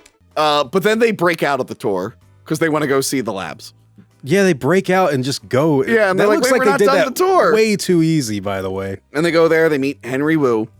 Yeah, the non-character in this movie. Who's very... People who don't read the books are always like, oh, wow, they made him real weird in the sequels. He was just some guy. And it's like, when you read the book, it's like, actually, no, Jurassic World's a little closer to what he is. Yeah, Jurassic Park, like I said, it's not that it's inaccurate to the book, it's just that it's like the diet version of the story. Yeah. They had to really streamline, and they did a good job, but Henry Wu was one of those characters that's really important for the book and got kind of sidelined. Yes. And, you know, he has an entire death scene. He has this whole speech with Hammond about wanting to make the dinosaurs to fit the needs of the park and to kill the old ones. Yeah. And like, he's like, oh, our audience is probably this seems like producers manipulating directors and stuff. Yeah. It's like, oh, our audience expects the dinosaurs to be slower, so we should kill all of them and genetically make new ones that are slower to fit. How do I? Okay, this is a new iPhone. I don't know how to turn down the fucking sound. Oh my God. Real unprofessional. Hey, man. Everyone knows that everyone on the show always censors their phones. And that's a joke. Newt never fucking silences. Then I'm fine. Okay.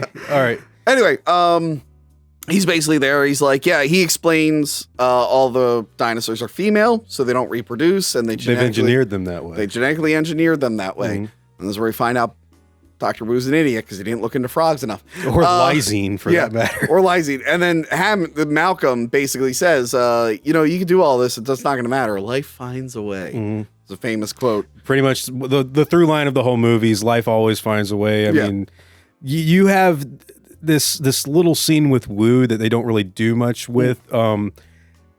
We go into it more. It's hard talking about the first one, knowing where they go. We will do Jurassic World, but yeah, I like the animatronic arm that's shaking the eggs, like switching the eggs. It cuts and it just disappears in one shot. Another major continuity error there because it's in the middle of something literally happening. Yeah. But, so they breed raptors. We never find out where they put those baby raptors. It has to be a nursery because that's what it was in the book. But and then Hammond says he was there for the birth of every dinosaur. No, he wasn't. No, he wasn't. Nah, there's no way he could have. If he had waited 5 more minutes, he would have missed that birth because he would have been on the tour still. And then we learn, okay, we'll go by this movie's rules. Yeah. So like, never mind. And like, I'm mad they never really followed up on this. So he says he sees the birth of every dinosaur on the island, so they imprint on him. Yeah. Well, they do follow up within Jurassic World. Yeah, but it's just like, I'm guessing that's why they don't ever put him in contact with a dinosaur scene, because the dinosaurs wouldn't attack him, maybe. Okay, well... But also, I would have liked to have seen a scene where he's like, they won't attack me, everyone hide behind me. That's actually a really cool idea. Yeah. But they didn't go with that. But I think instead they were like, oh, we can't put Hammond in the scene because he's an old man. And the actor's not going to do it. Well, originally he was supposed to kill a velociraptor at the end of the movie. Yes. But I think they came up with that where they're like, oh, we can't put him in an action scene because they want to go after him. So we'll have to keep writing ways for him to not interact with the dinosaurs. Right. It's a weird thing to bring up and then not follow up on. I like what they did with that little scene in further sequels, but that scene, when you get to Lost World, it makes Hammond look like such a fucking liar. Yeah, Hammond is a liar. What about all the dinosaurs that are still being bred at that very moment on Site B? Oh, don't shut the fuck up about Site B. Anyway, so they want to go see the raptors that are in their containment unit. And this is a great transition, by the way. And you think Hammond would be like, no, we're not going to go there. We're in the... No, they're all sleeping. They're all sleeping. You just tell them that? Yeah. But by the way, they're the most dangerous animals in the island, and he knows that. Yeah. So that's the reason they're in this situation. Let's go see the raptors. So they take them to the containment unit. They eat a steer.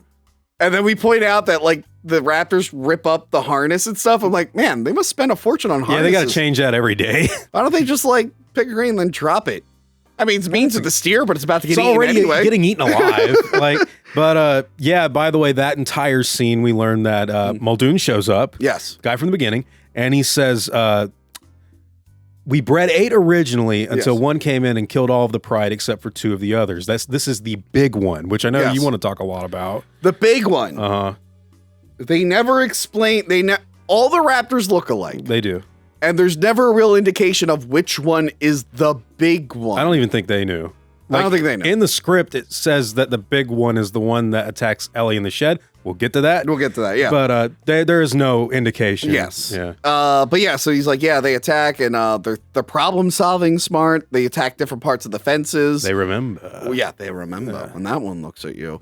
And Muldoon's shorts are very short, which means he's very manly. I love short shorts. He's got really long socks. Yeah. And then Hammond, after they see it eat and they all get disgusted. Who's hungry? Who's hungry, and he's getting them Chilean sea bass. I thought the same thing you did when I was a kid. His accent, the way he says it sounds like he's saying Chile and sea bass. And I'm like, wait, what? That's why I was always confused, because they bring out like whatever that thing is in front of Ellie. I'm like, that's not Chile. And I love this is definitely where like they had investors, because they show like their projections for the future of like Jurassic Park. 95, 96. Like, this is where we're going to go. Jurassic Park Euro. The rafting thing. Yeah, they've got even pteranodon, aviary cages and stuff. So they hint to all that. Yeah.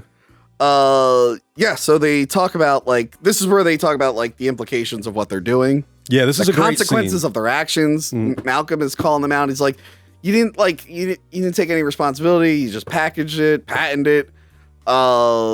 And then he's like, oh, well, if I brought condors back, you wouldn't have a problem. He's like, no, this is different. And like, so Malcolm's against it. Hammond's all for it.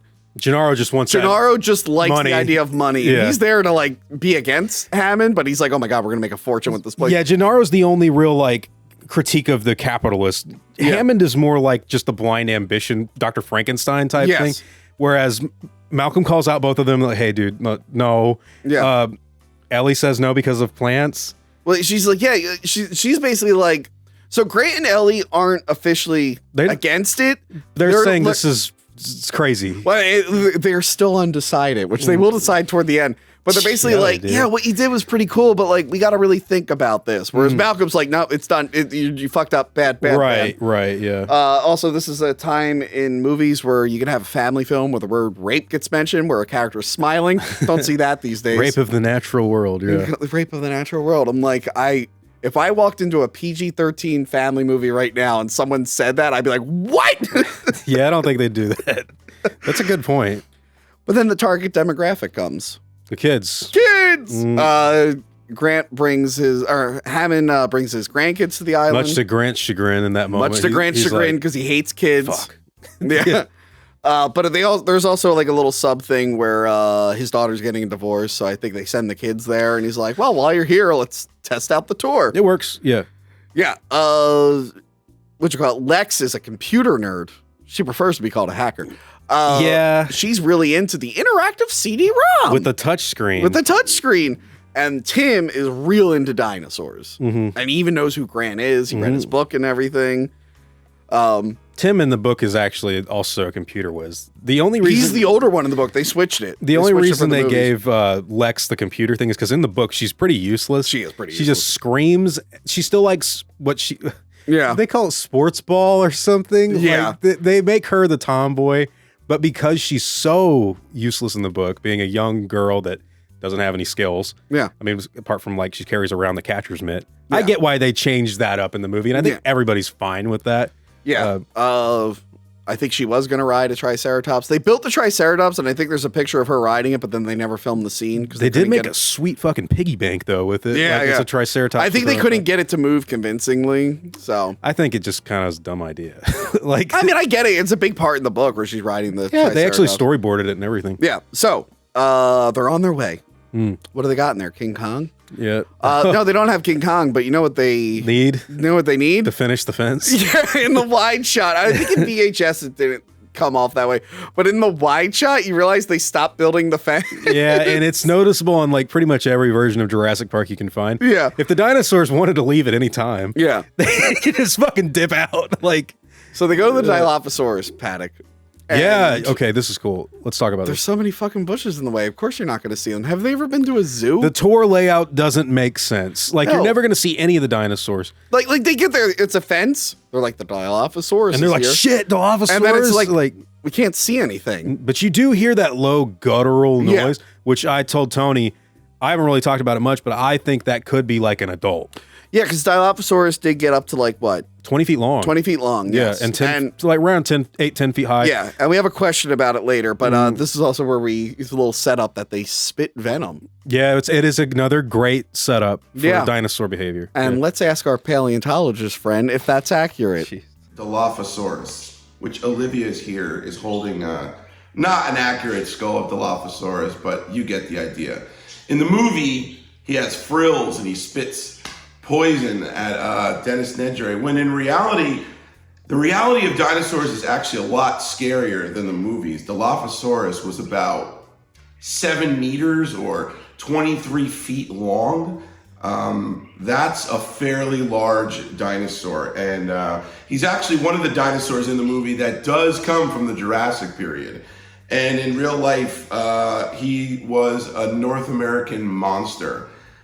Big, huge theropod, and very scary. Did not spit poison. We don't have any scientific evidence of that. But in real life, Dilophosaurus was a very scary animal and a lot bigger. So he looks pretty scary, right? Kind of. All right. We cut back to Nedry being a real dick to Hammond and Hammond being a dick to him. I love that banter back and forth. Yeah, I do not blame people for their financial mistakes, but I do ask that they pay for them. It's Thanks, like, Dad. Yeah, I'm sorry about your financial problems, but they are your problems. It's like, well, you're his boss. And Ray Arnold has had it up to here with Dennis. He's like, oh my God, this fucking guy. Like, why did we? And Dennis is sitting there like, he's got the worst workstation. I'll debug the phones when they come back, right? And Ray's like, motherfucker, like, this is our first tour. Do it now. We're under inspection. Yeah, they could close this all down. And he's just like, okay, I'm already going to steal your fucking embryos. Don't make me fucking... We forgot to mention, this is back in that special period of time where you would watch a movie and see Samuel Jackson and go, oh, it's that guy. Oh, before the before Pulp Fiction made him Samuel L. Jackson, and now you're like, that's Samuel L. Jackson. It's weird because Pulp Fiction was nowhere near the financial success of Jurassic. This is the highest grossing movie of all time. At that point, yeah. Right, but then he wouldn't get known for what he is until Pulp Fiction. Until a year later with the afro and the gun and the he had a bigger part in that one. Yeah, but still, like, Pulp Fiction was huge, but like because of that, he ended up in bigger movies. Eventually, and that's why he is still, I think, like the gross income of all his films. He is like the highest grossing actor of all time. That makes sense. But because he got to be in the MCU and Jurassic Park and Star Wars, his films. Oh yeah, he's Mace Windu. If you put the box office of all his films together, right? He is as an actor. He's appeared in like the highest grossing films, and I think Scarlett Johansson was still the actress version of that because she was also in all these big movies. Yeah. Right. Anyway. And Don John. Yeah. And Don John. Also, Nedry's watching Jaws.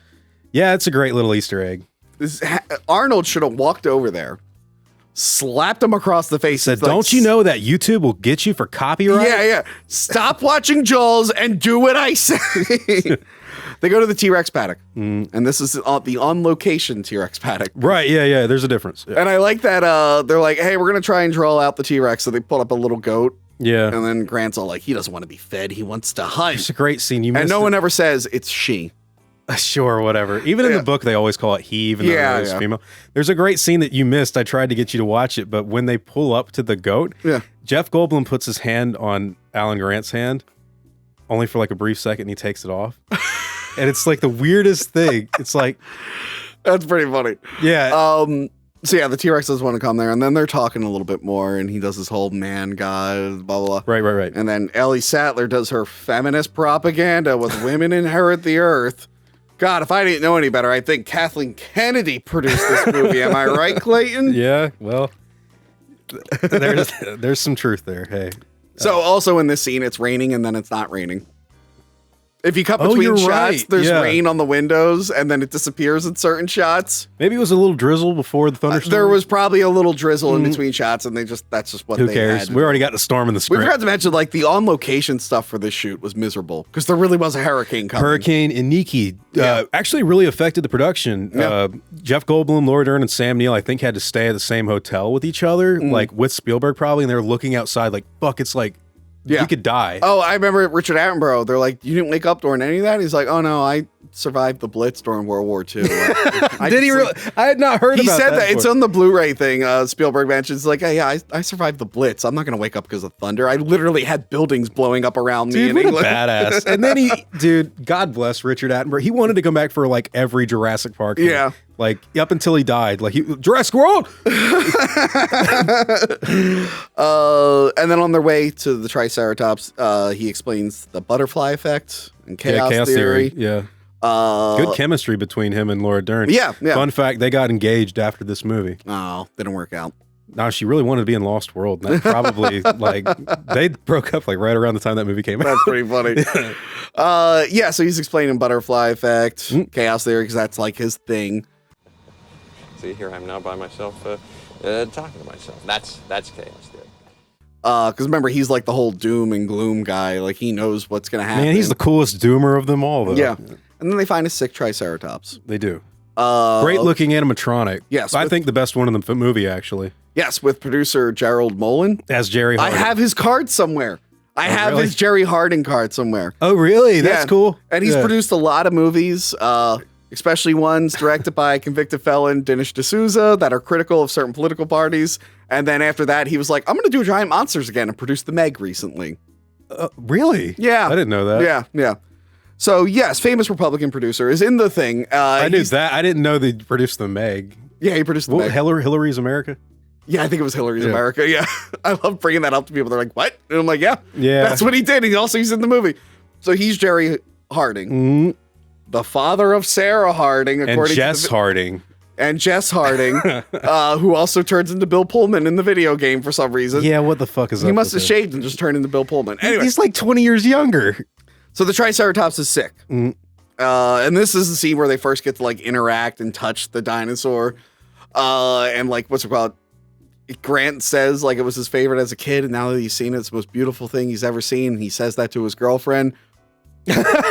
Weird move. Right, yeah. It'd be funny if he was doing it to be a dick, but like he was being like, this is the most beautiful thing I've ever seen, current girlfriend. It's like, all right. Jesus. But it's sick, and they don't know why. Well, they try to pass it off in the film that it ate West Indian lilac berries, but when Ellie checks the droppings, they're like, nah, there's nothing in here. So what we found out, if you read the book, you know why it's sick. And also it's a stegosaurus. It's a stegosaurus in the book. So what it was, and it's such a weird thing to introduce, this whole scene exists to get Ellie away, to split them up. Yeah. Because she's like, hey, I want to stay with the Triceratops, try to figure this out. Well, not only that, but there's more to the scene where it would actually show Grant and Ellie's chemistry as a couple. There's actually screenshots of them like doing this thing where they're like, oh, we figured out why it's sick. Yeah, but that's all cut out. They cut out another scene where they're kissing each other at the dig site. They cut all that out for time. So it's like this weird like thing where it's like they couldn't cut out the entire scene because they needed to explain why Ellie's gone. Well, you can still see the rocks in the character. So what it was, you have chickens, you probably know this. Certain birds and stuff will like ingest pebbles to help break down the food. I don't think chickens do that. Some of them do. Not mine. No. At least I've never seen them do it. Oh, well, anyway. Some like birds will ingest stones and pebbles to help them break up. They keep them in their gully, right? Yeah. To break up like food. Gizzard stones, they just breaks up the food. Dinosaurs are assumed to do it. Yes. And they mentioned in the book that so when it's eating these stones, it's accidentally eating the berries. Yeah, it's not really eating. It is, but not purposefully. Yeah, that's why it's not in the droppings, because they throw up the stones. They only eat them every 6 months when they need or 6 weeks when they need the stones. Yeah. So like I said, if you've ever watched the movie and was wondering why the Triceratops was sick. So many people have told me that it's because the Triceratops was pregnant, and they swear that. They're like, that's what they... Why would a Triceratops have pains from pregnancy? I mean, people who are pregnant complain all the goddamn time. It's not live birth, though. They're eggs. That's true. Well, maybe the eggs hurts. Are they kicking in the eggs? You don't know. I don't, just saying. But that's the reason it's sick. Klayton, what do you know about Triceratops and their birth? Were you there in the Jurassic when the Triceratops were running? Cretaceous? Shut up! It's mostly Cretaceous. Yeah. I hope someone made the logo and it said mostly Cretaceous. But Jurassic it's a fucking sounds cool name, man. Jurassic. Yeah, and then you got ass in it, and later in the movie it says your ass park. The fucking thing. Yeah. So this whole scene basically exists to separate Ellie from everyone else. Yep. Makes sense. Because he's like, yeah, I have a gas-powered Jeep, but this is when the storm hits. Mm-hmm. And I know they're on a tight window with the investors, but I feel like if Hammond called the investors and was like, hey, I'm using the prop this time. A couple episodes ago, I think the Titanic episode, I went like this, and then I was like, wait, I have a phone. Why did I do this? So Hammond would be like, hey, look, I know I'm on a thing, but there's a storm coming, and it's not going to be the accurate tour. Can we delay it till next week? Or a few days from now, and they'd be like, all right, I guess that makes sense. I think they would have understood. I mean, instead he didn't do that. That's a good point. Instead he went through. Nothing went right on the tour. They didn't even see any dinosaurs yet. Yeah, he says like 2 no-shows and a sick Triceratops, and then he's like, the only reason they saw it because they broke out of the fucking car and ran out there to go see it. Yeah, so they are hoping the storm swings left like the last one. which a few years ago, I think 2012, when we had Hurricane Sandy, I remember my friend wrote on Facebook, like, maybe it'll swing left like the last one. That's a great, dude, that's awesome. Yeah. Okay, so Nedry and his Biosyn co-conspirator are arguing. He's like, oh, I think when we get there, he's like, no, we gotta go. He's like, the captain says we're leaving. So everyone in Jurassic Park is leaving, except for like a skeleton crew. All they got left is Muldoon, Arnold, Nedry, and Hammond, really. Wu is gone. Wu's gone. All the other scientists and workers left. What if it was Wu that was his contact on the boat? No, that was not 100% not him. It's like a different body. But we also noticed this is before people were used to QuickTime videos. So they're just playing a video. It's not a live screen because you can see the play bar. But in 1993, you wouldn't have known that. No. You wouldn't have understood that. But now when you look back, you're like, he's just playing a video. By like 2005, you would have been. You'd have been like, wait a minute, that's not live. Anyway, so he's like panicking because he's got to get there faster now. He's got a ticking clock element. A lot of ticking clock elements in this. Yeah. Let me see. I love his excuse to leave too. He's like, oh, I gotta, he's like, you want anything salty? I've had these sweets. And Arnold, it's actually great because Arnold's looking at him like, this motherfucker's still talking. Like, fuck this guy. And like, he goes. He made his stupid, and you can tell he's like sweating bullets. Like, but he leaves. Pushes the execute button. The storm hits. Like, they're going. And then we joked. We're like, we always thought he was making the storm. As a kid, I thought that it was like weather control. He was like, fuck these tourists. But that's not what happens. We briefly cut to Malcolm and Grant. And Malcolm's like, yeah, I have a lot of wives and I pump out a lot of kids. Is Dr. Sattler single? And he's like, why? He's like, no. Like Grant's like, you will not cuck me today. And then everything eventually stops. Yeah. Anyways, they do introduce a little bit of explanation for why he does something later on in the movie, which is he's got that flask and he's been drinking there. He makes a bad decision pretty soon. And some people say it's because he's drunk. That's pretty funny. That's pretty funny if that's true. We'll keep going. But yeah. So Nedry breaks into the embryo chamber, and we find out whoever was in charge of labeling the embryos is stupid. They're very dumb.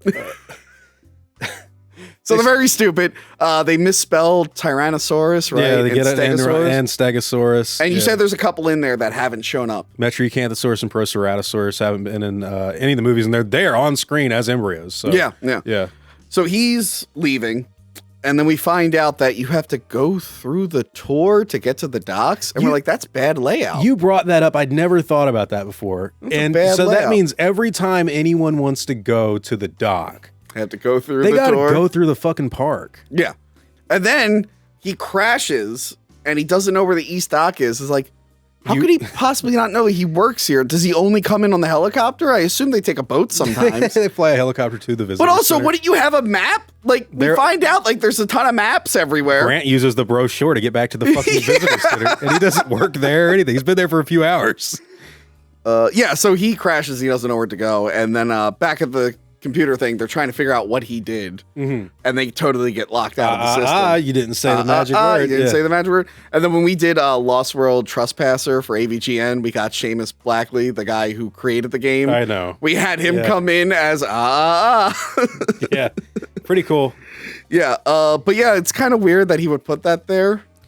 I think that's just there for anyone that's trying to break into his computer. I don't think that's there for. I think that's highly illegal.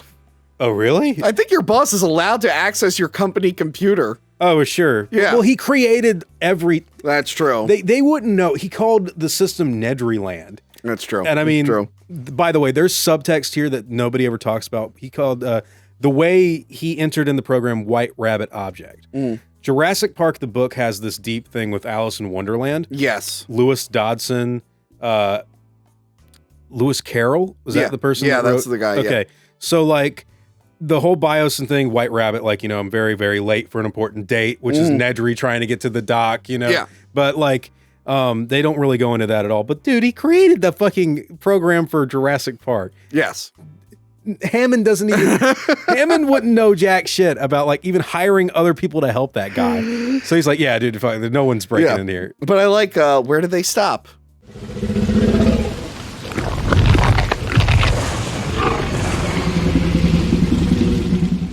And it cuts to the goat, and you're like, "Oh shit!" And then this is like the greatest scene. Oh, ever. for sure. When I was a kid, I remember just being like completely captivated. Like, oh my God. I got a story to tell when we get to Gennaro's death. Okay. But yeah. But I also love the, where'd you get those? Under the seat. Are they heavy? It's expensive. Put it back. Yeah, for sure. It's like, what do you care? I think everybody wanted those goggles. Too. Yeah. So they're there by the T-Rex paddock. They start to hear some tremors happening. Yeah.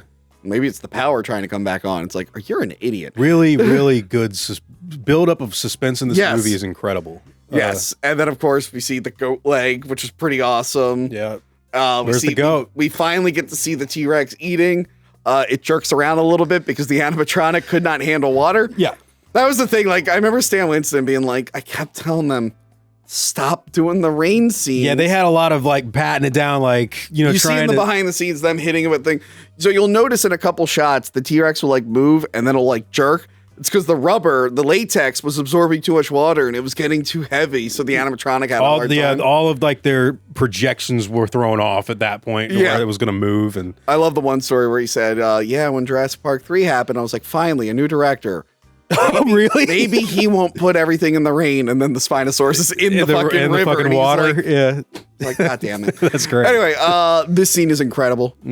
I love when the T-Rex breaks through with the chords making the sound or really tense. Absence of music makes for an the absence of music and then putting the camera in the cars. Oh, for sure. So you feel like you're there. You get that point of view. And also the wide shot reveal of the Rex coming out. We'll talk about the geography and everything. Yeah. Don't worry, I have like a legit explanation. Okay. Like, it's not as weird as you think. Okay.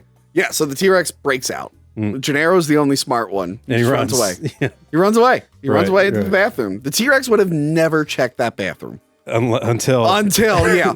And then there's 2 designs for the T-Rex. 3 altogether, but there's 2 designs here. The CGI model does not quite match the animatronic model. Spielberg specifically asked the modeler, Steve Spaz Williams, who worked on a lot of the early CGI stuff, The Mask, and yeah, he worked on Spawn.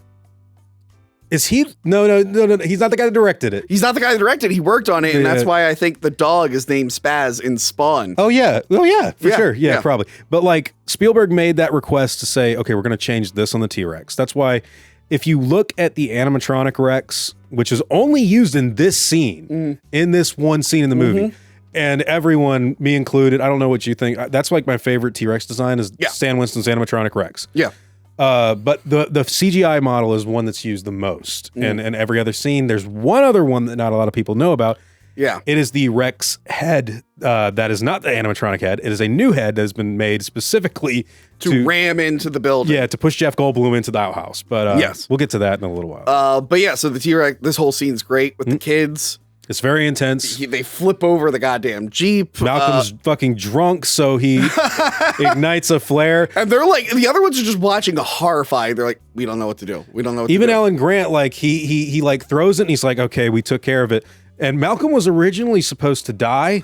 Yes. And, well, they cut that part out. I mean, during the actual filming of Jurassic Park, Jeff Goldblum was going to get out of the car and run away. Yeah. Which is what he does in the book. Yes. He says, perhaps, one thinks that sometimes extinct animals should be left extinct. Yeah.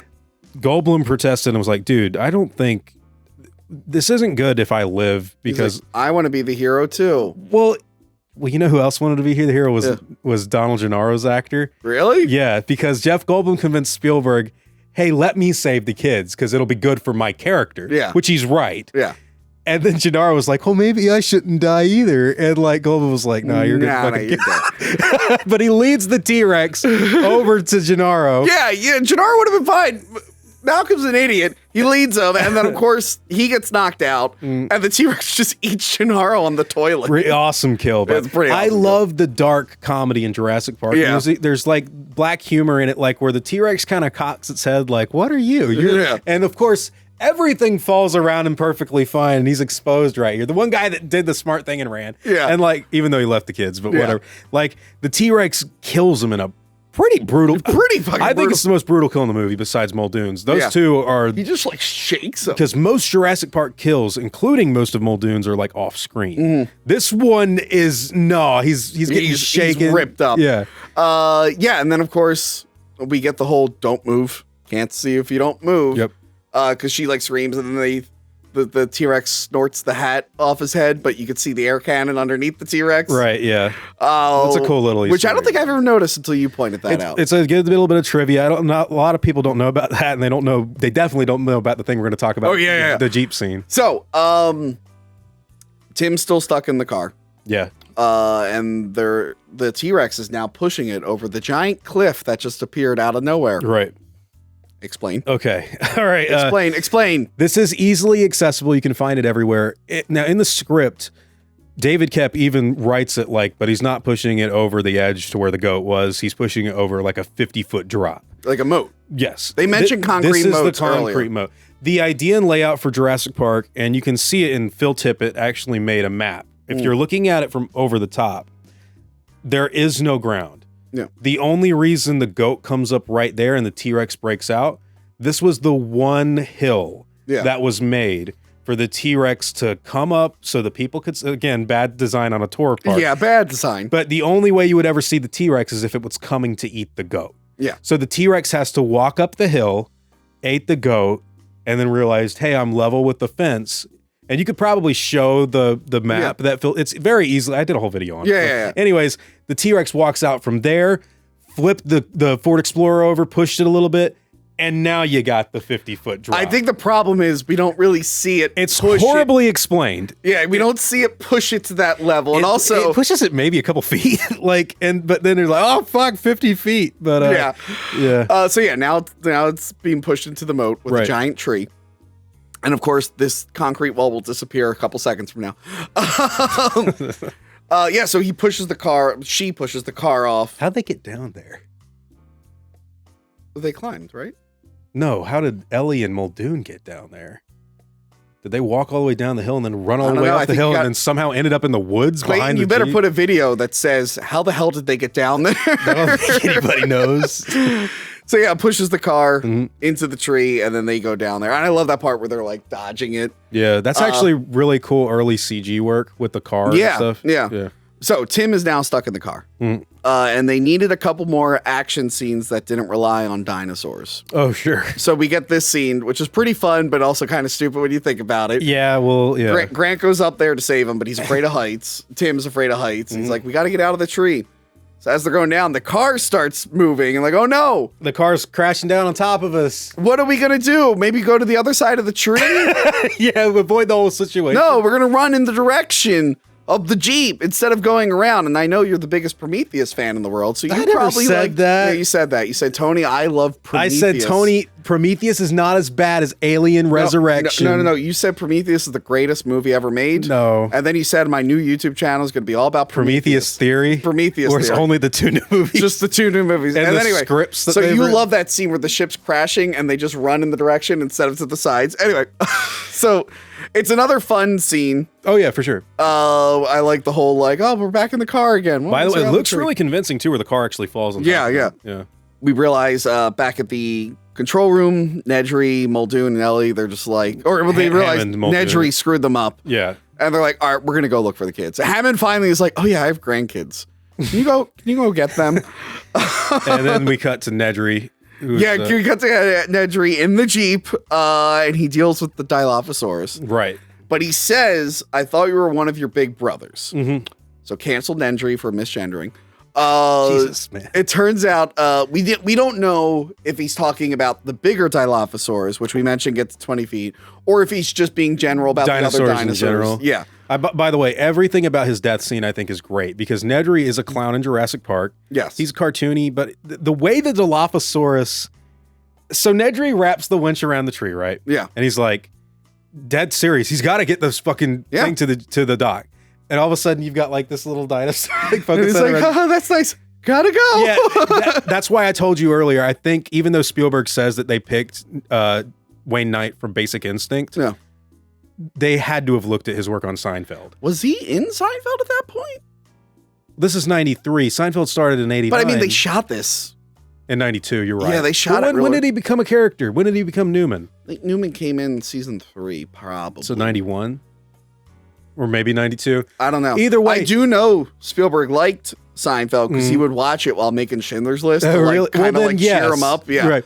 Well, what I'm saying is like he channels that Newmanism into Dennis Nedry, and it's really good. Yeah. Like him trying to just the peekaboo with the Dilophosaurus, and it's also good because you don't think that this guy's threatening. Yeah. This is just a little, we don't even know it's a Dilophosaurus yet. Yeah. And then he he's grabbing the winch cable and it starts hooting and he turns around. A lot of people think the reason it attacks him is actually because he puts his hood up, which they think is like a threatening that's thing. When the Dilophosaurus like stands up, like, hey, yes, is that your frill? Yeah. And then this Dilophosaurus must have been swimming recently, and it must have got hooked on a fishing line because there's a fishing line on his frill. Oh, you're talking about that? Yeah, I wonder. I don't know who was fishing in Jurassic Park and why he might have been swimming, but that poor hook got in there because you see it when the frill opens. You can see the lines when the frill opens up. Now this is edited out in the 3D version. Why would they edit out that simple fishing line?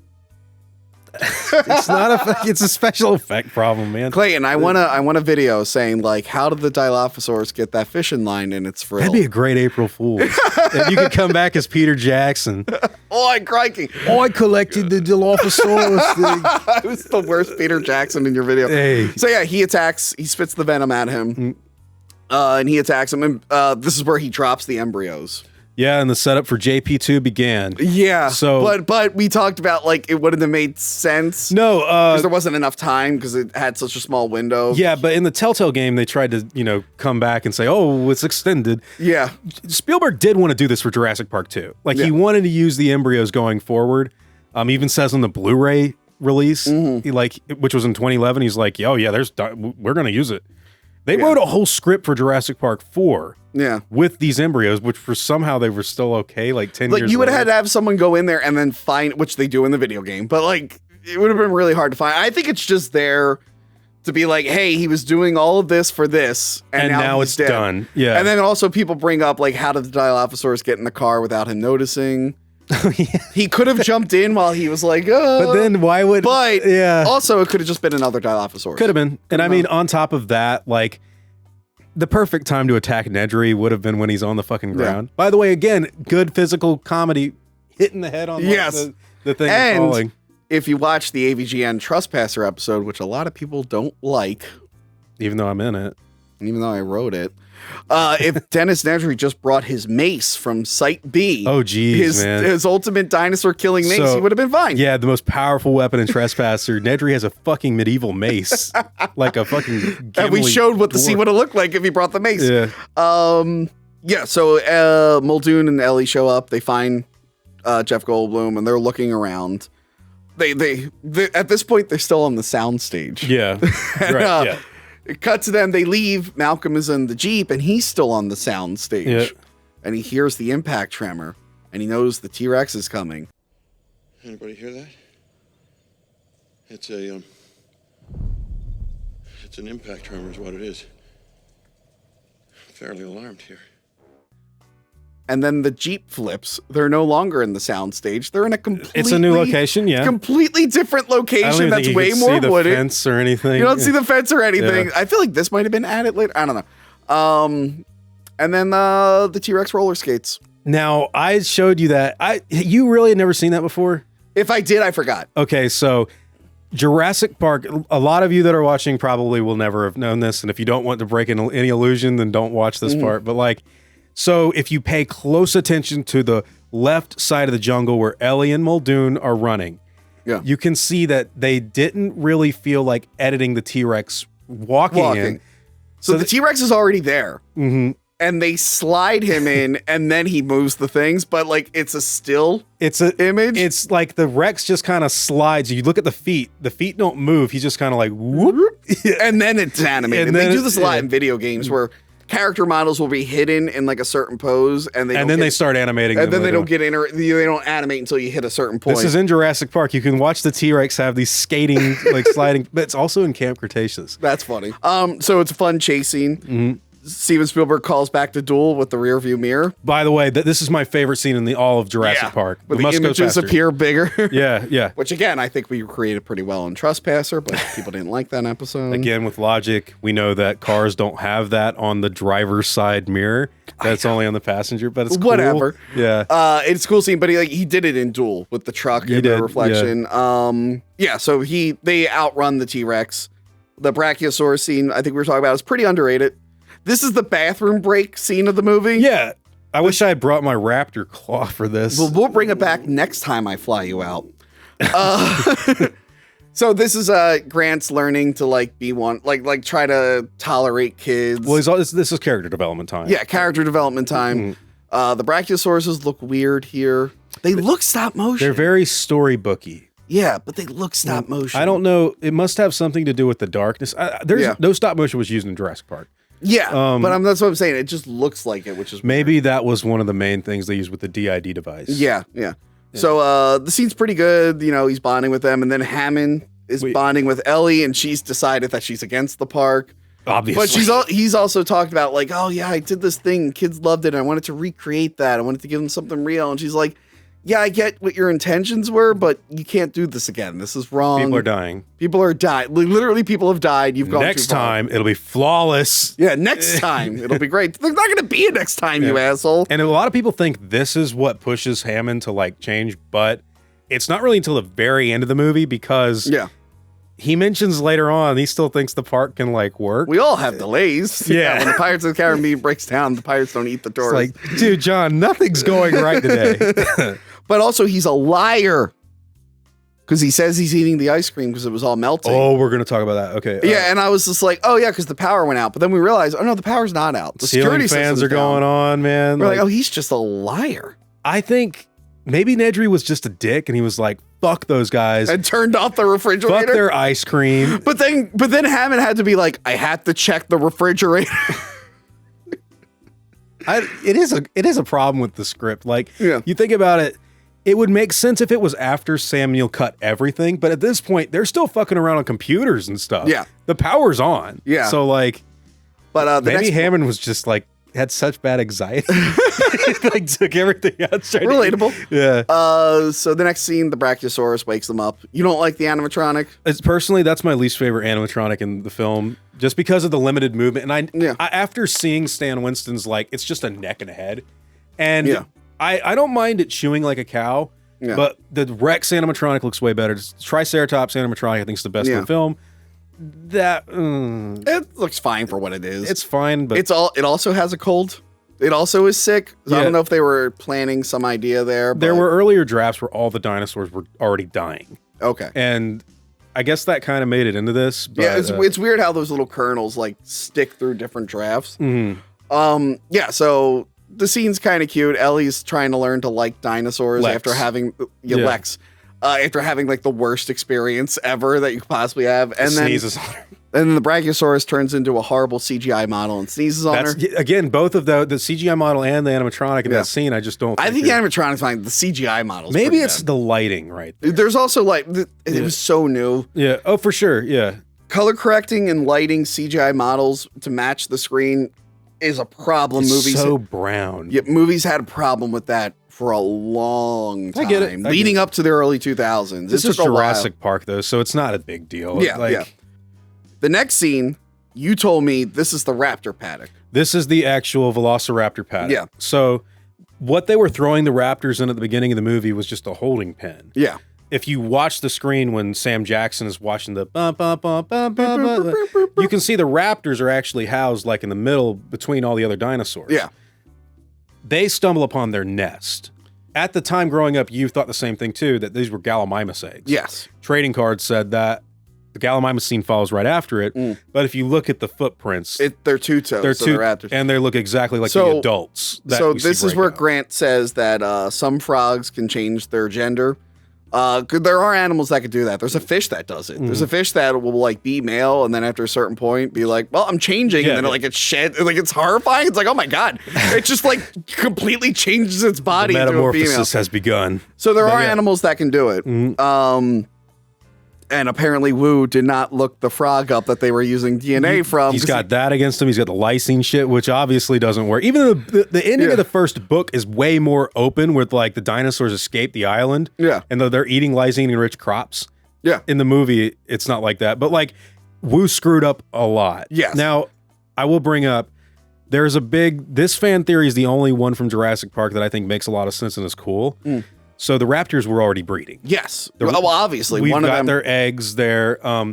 some people think that either the big one is a male or the big one is the only female and the other one's transitioned into male. Yeah. So that's why there is a powered thing on the island.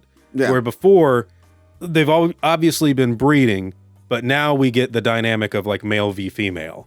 Yeah, it was probably like it got territorial with the other raptors and started it was fighting. breeding and started fighting. Yeah, and that's why it's like so hostile because I guess it picked those two to be its mate, and then they've never, exactly, and they've never really dived into that. But it's the only thing that makes sense for the eggs and stuff. We don't know if it makes sense why they probably hate humans because they were separated from their nest. That's another great thing. Yeah, too. And there's raptors all over the island, by the way. Now, that we don't know how many raptors there are. There's lots of little ones. There's 4 that we know for sure, the baby and the 3. But yeah, there's probably a ton of other ones. And I remember in the book they see raptors earlier, and they've already gotten off. They've already gotten on the boats and are like chilling to the mainland. Yeah.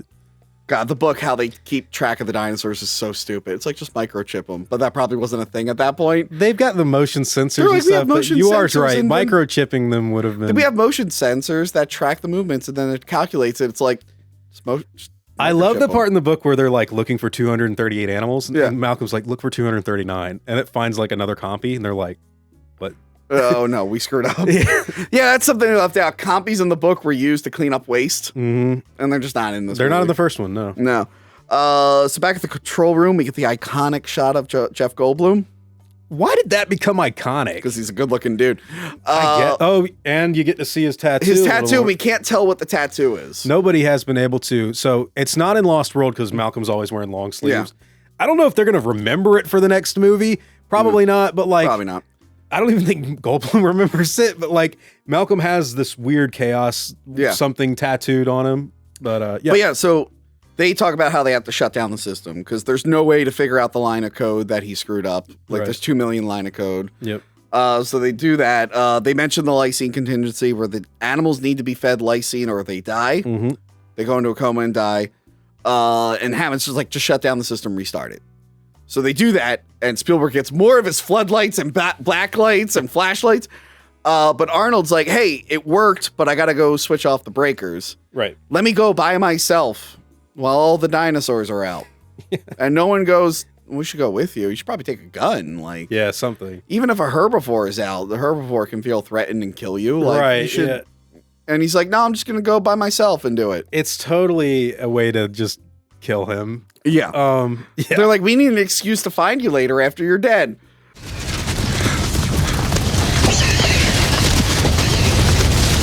Grant and the kids are chased by Gallimimus, which is a pretty cool scene. It's a great scene. It's the only time we actually learn how Grant got back to the visitor center. Yeah. He mentions it really briefly, like, oh, the map says the visitor center is up there by about a mile. Yeah. It's the brochure that was in the car that he took with him. So the Gallimimus are running, and you don't know what they're running from, and it turns out it's the T-Rex, which cuts them off. You said the one Gallimimus like phases out of reality. So CG was so new. When the T-Rex breaks out of the woods and goes after one galley, the one it actually kills is the one that jumps up, and it looks like it's jumping in front of the Rex. The whole CG model actually clips through the T-Rex, and you can see the head come out the back. It was new. But I didn't realize that until like a couple of years ago. Yeah. Once you see it, I don't think it hurts the movie. It actually enhances like how revolutionary. Yeah. This was so new. Yeah. Like, and it is cool because it's like what you would only expect to find in video games. I like the sound guy just recorded this dog playing with the chew toy. Oh, for the shaking. Yeah. So they get out of there. And I like that the T-Rex is actually hunting animals. Unlike the raptors. In that any of these movies. Yeah, the raptors are always going after the humans. It's like, why? Yeah. There's so many other things you could be eating. Unless they hate the humans for separating them from their young. Hey, that's good. The raptors never bother to look for their young. The family bonding stuff. They find out the raptors broke out while the power was down. And Muldoon sees one of them, and he's going to distract him while Ellie goes and looks for Mr. Arnold. And then Ellie jumps over a log during her run scene, and then she must have got lost because she jumps over the same log again. Yeah, and she just got so lost. Did you know that before I said something? Or I might have. It might have been one of the things where I knew, but you reminded me. It looks identical to the shot that they've just done. Like Spielberg does a lot of time enhancing editing like that. The fence scene always annoyed me because the kids can clearly fit through the fence instead of climbing over it. Yeah, for sure.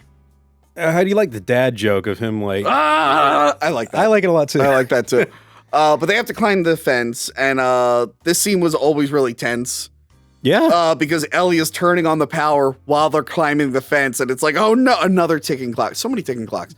Good use of it, though. Yeah. And of course, she turns on the thing. She almost kills Tim. Zaps him off the fence. And then this is the scene that scares the shit out of everyone. Mr. Hammond, I think we're back in business. Oh my God! It always gets my mom, still to this day. So the raptor attacks, and you said in the script, this is the big one. This is supposed to be the big one. Okay. Yeah. Which makes sense. It does look bigger, but we never see it in relation to the other two. No. So yeah. We needed one scene to see them together. At least, even if it was like an inch bigger. Yeah. You know, you just needed that one. Yeah, and then she bumps into Mr. Arnold. Yeah. But what it really is a horrible looking prop hand. Well, you know, some of the best special effects in the world. This is the worst hand I've ever seen. It's all shiny. It looks like it's wood. The leg looks worse. They created use the leg. They didn't use. She was supposed to. That's why she's like stumbling later on. Oh, okay. They try to make you believe that it's because the cord of the flashlight got wrapped around her. In the storyboards and script, she trips over Arnold's severed leg. Oh, okay. And like, it looked worse than the arm. So like, I'm not gonna complain about the arm. I do wonder how the fuck it got all the way up there though. Like the raptor had to have hauled parts of Arnold. That's a good question. How did it get out there? It was like eating him like a gargoyle, and it was like, oh shit, there's a woman. Let me go hide behind these cables. So the raptor's chasing her. She locks it inside. Right. Muldoon, great. who I think was only 30 feet away from her, and she is not any part of the scene.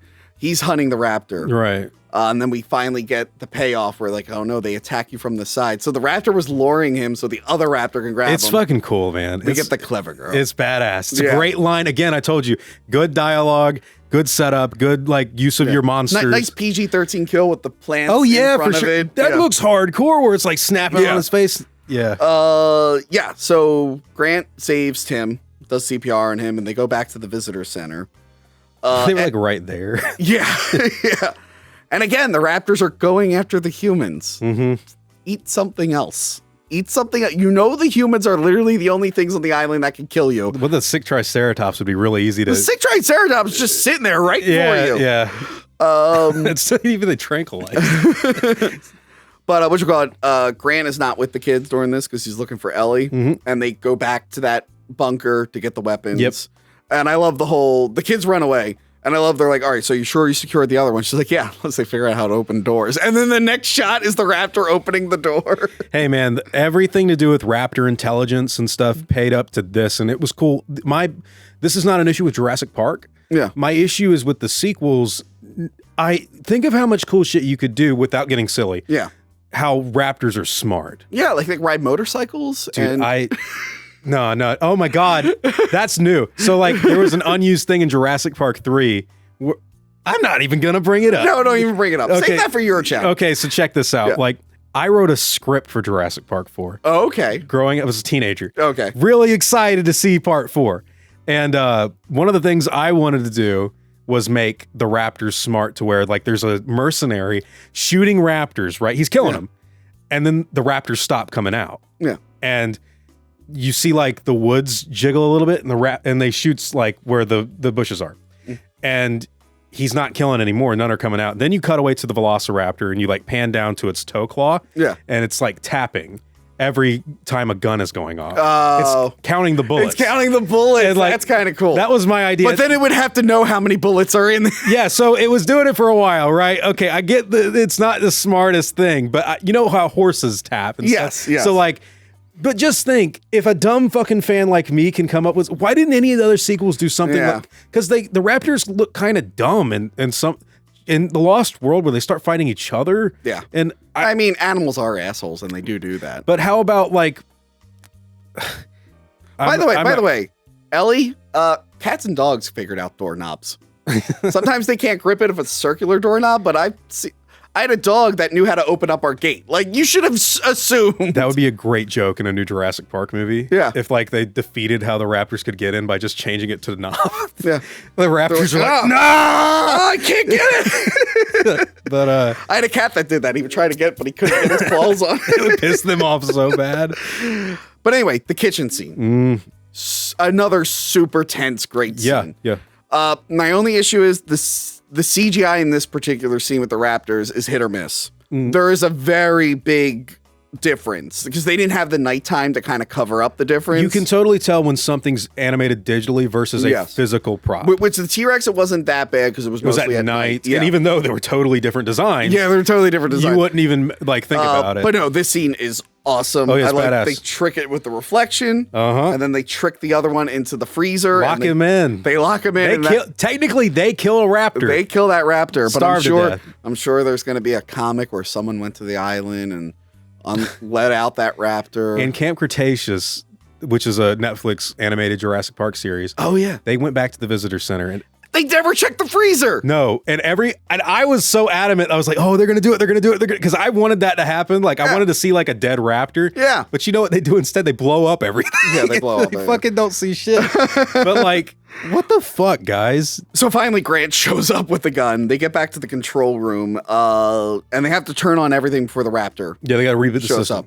So Grant and Ellie are shutting off the raptor from getting in the room, and locks. Lex has to turn on the door locks, and it's the worst computer program ever. It looks cool, but it's like, why not just have a simple folder? What is this shit? Remember, I told you Arnold and Nedry had to work with actual code, and Lex gets like a pilot wings. Yeah. Like where she can just go to different 3D. And look, I know Spielberg doesn't want to have kids with guns. He doesn't want to have kids touching guns. He's very adamant about the that. ET thing, yeah. Yeah, but it would have been nice if Tim could have just scooted over that shotgun. I know a to them. lot of people have said that over and over again. Grant should never have abandoned the gun. Yeah, there's also, it had a strap. What are you doing? Yeah, well, I guess they try to say that the gun jammed, but there's like a perfectly good shotgun shell in it. Yeah. Even if he doesn't know guns. Yeah. Why didn't he carry it with him? He could have hit it with him. Like. So stupid. But yeah, they get the door locks working. He calls, he's like, call the helicopters. And then the raptor. The raptor's gonna go through the glass. Yeah. So he shoots the glass.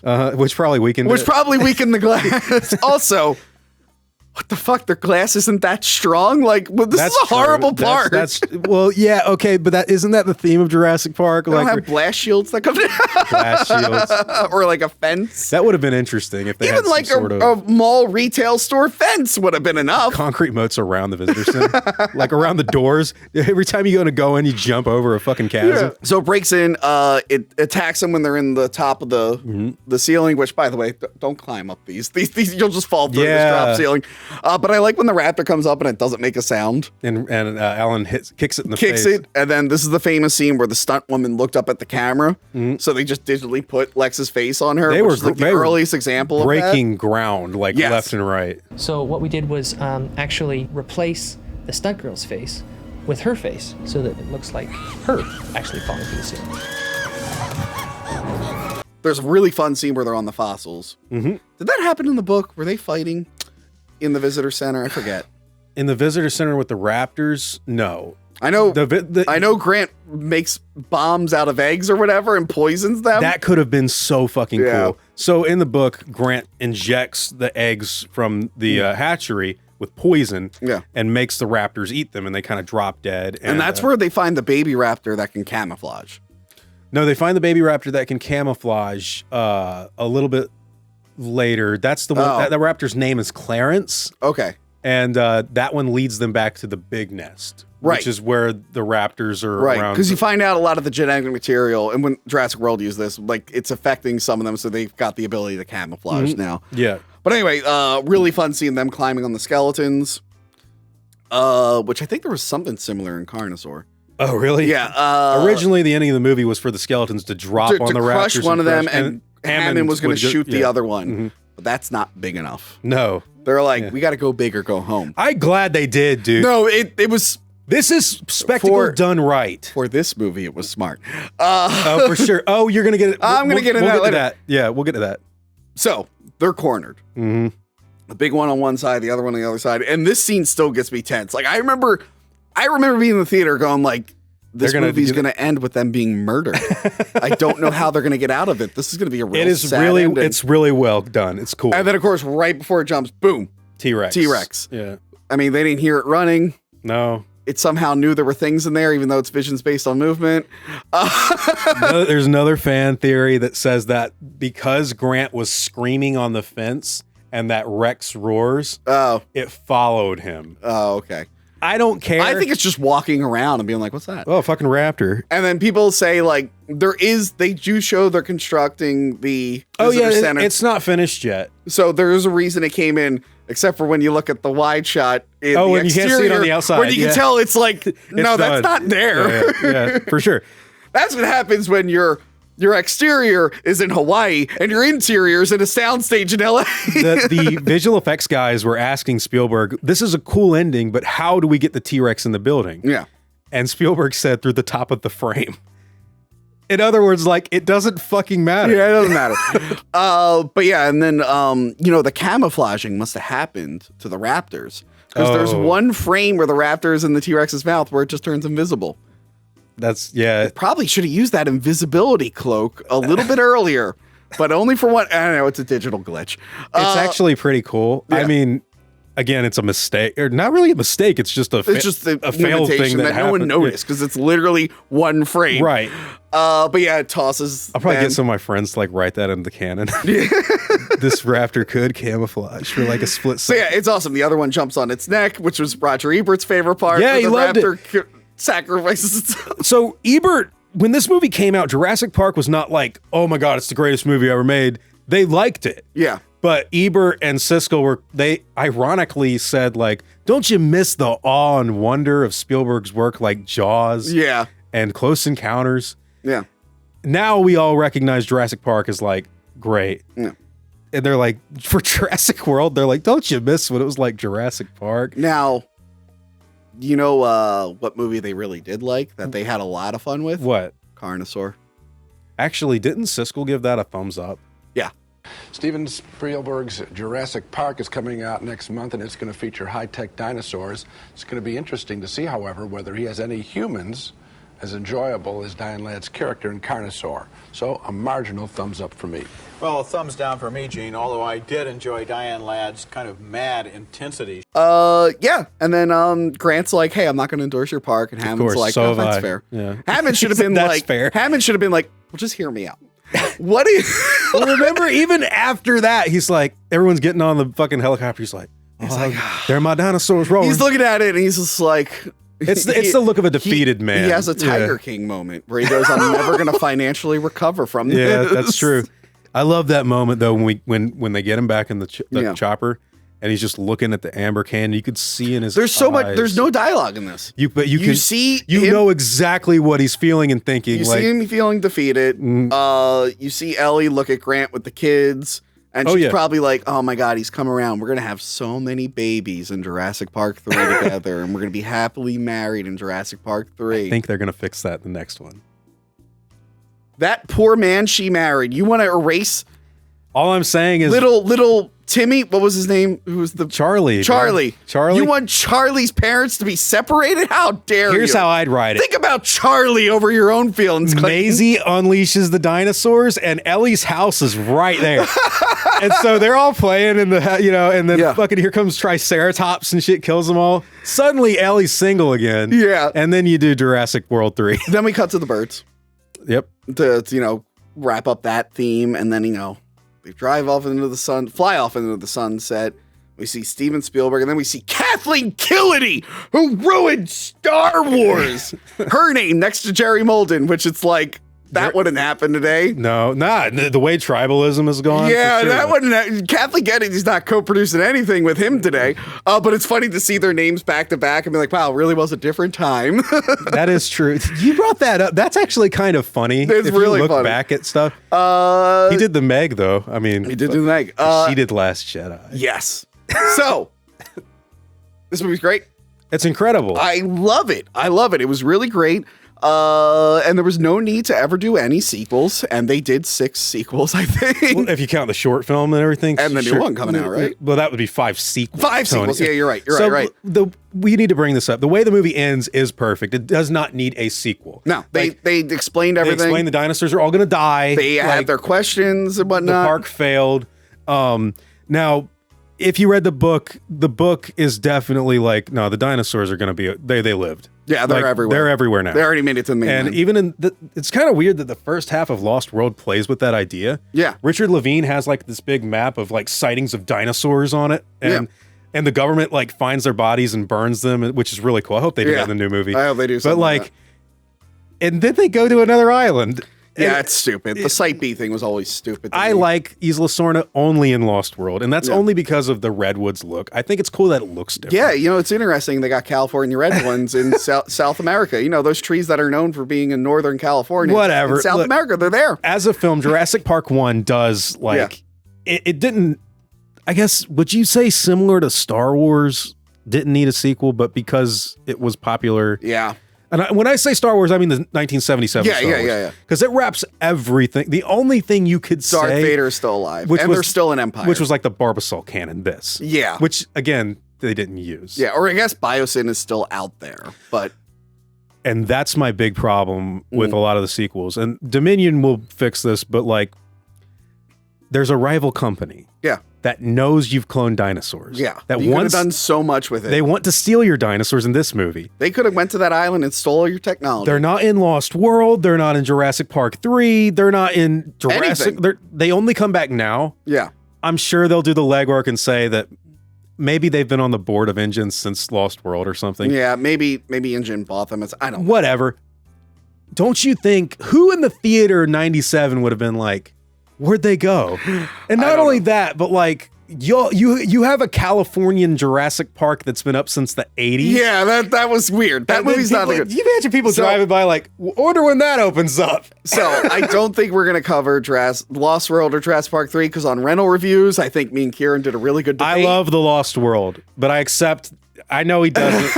I accept a lot of the goofy stuff in it. But this movie is great, and I love it. And Klayton, this is where you plug all your stuff. Where can people find you? Just type in Klayton with a K, and then I should pop up after that. But Fioriti, F-I-O, and if I don't pop up after that, someone's got like something else going.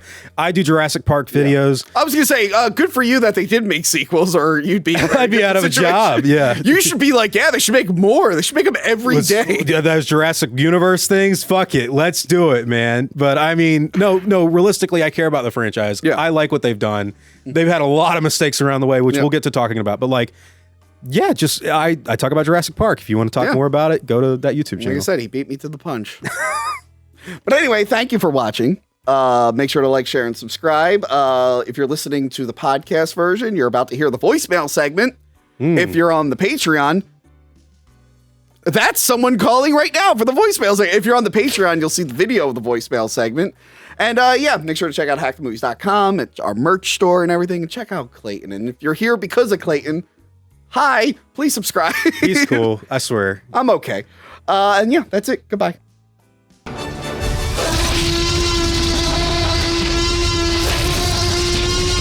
Thank you, Hack the Movies.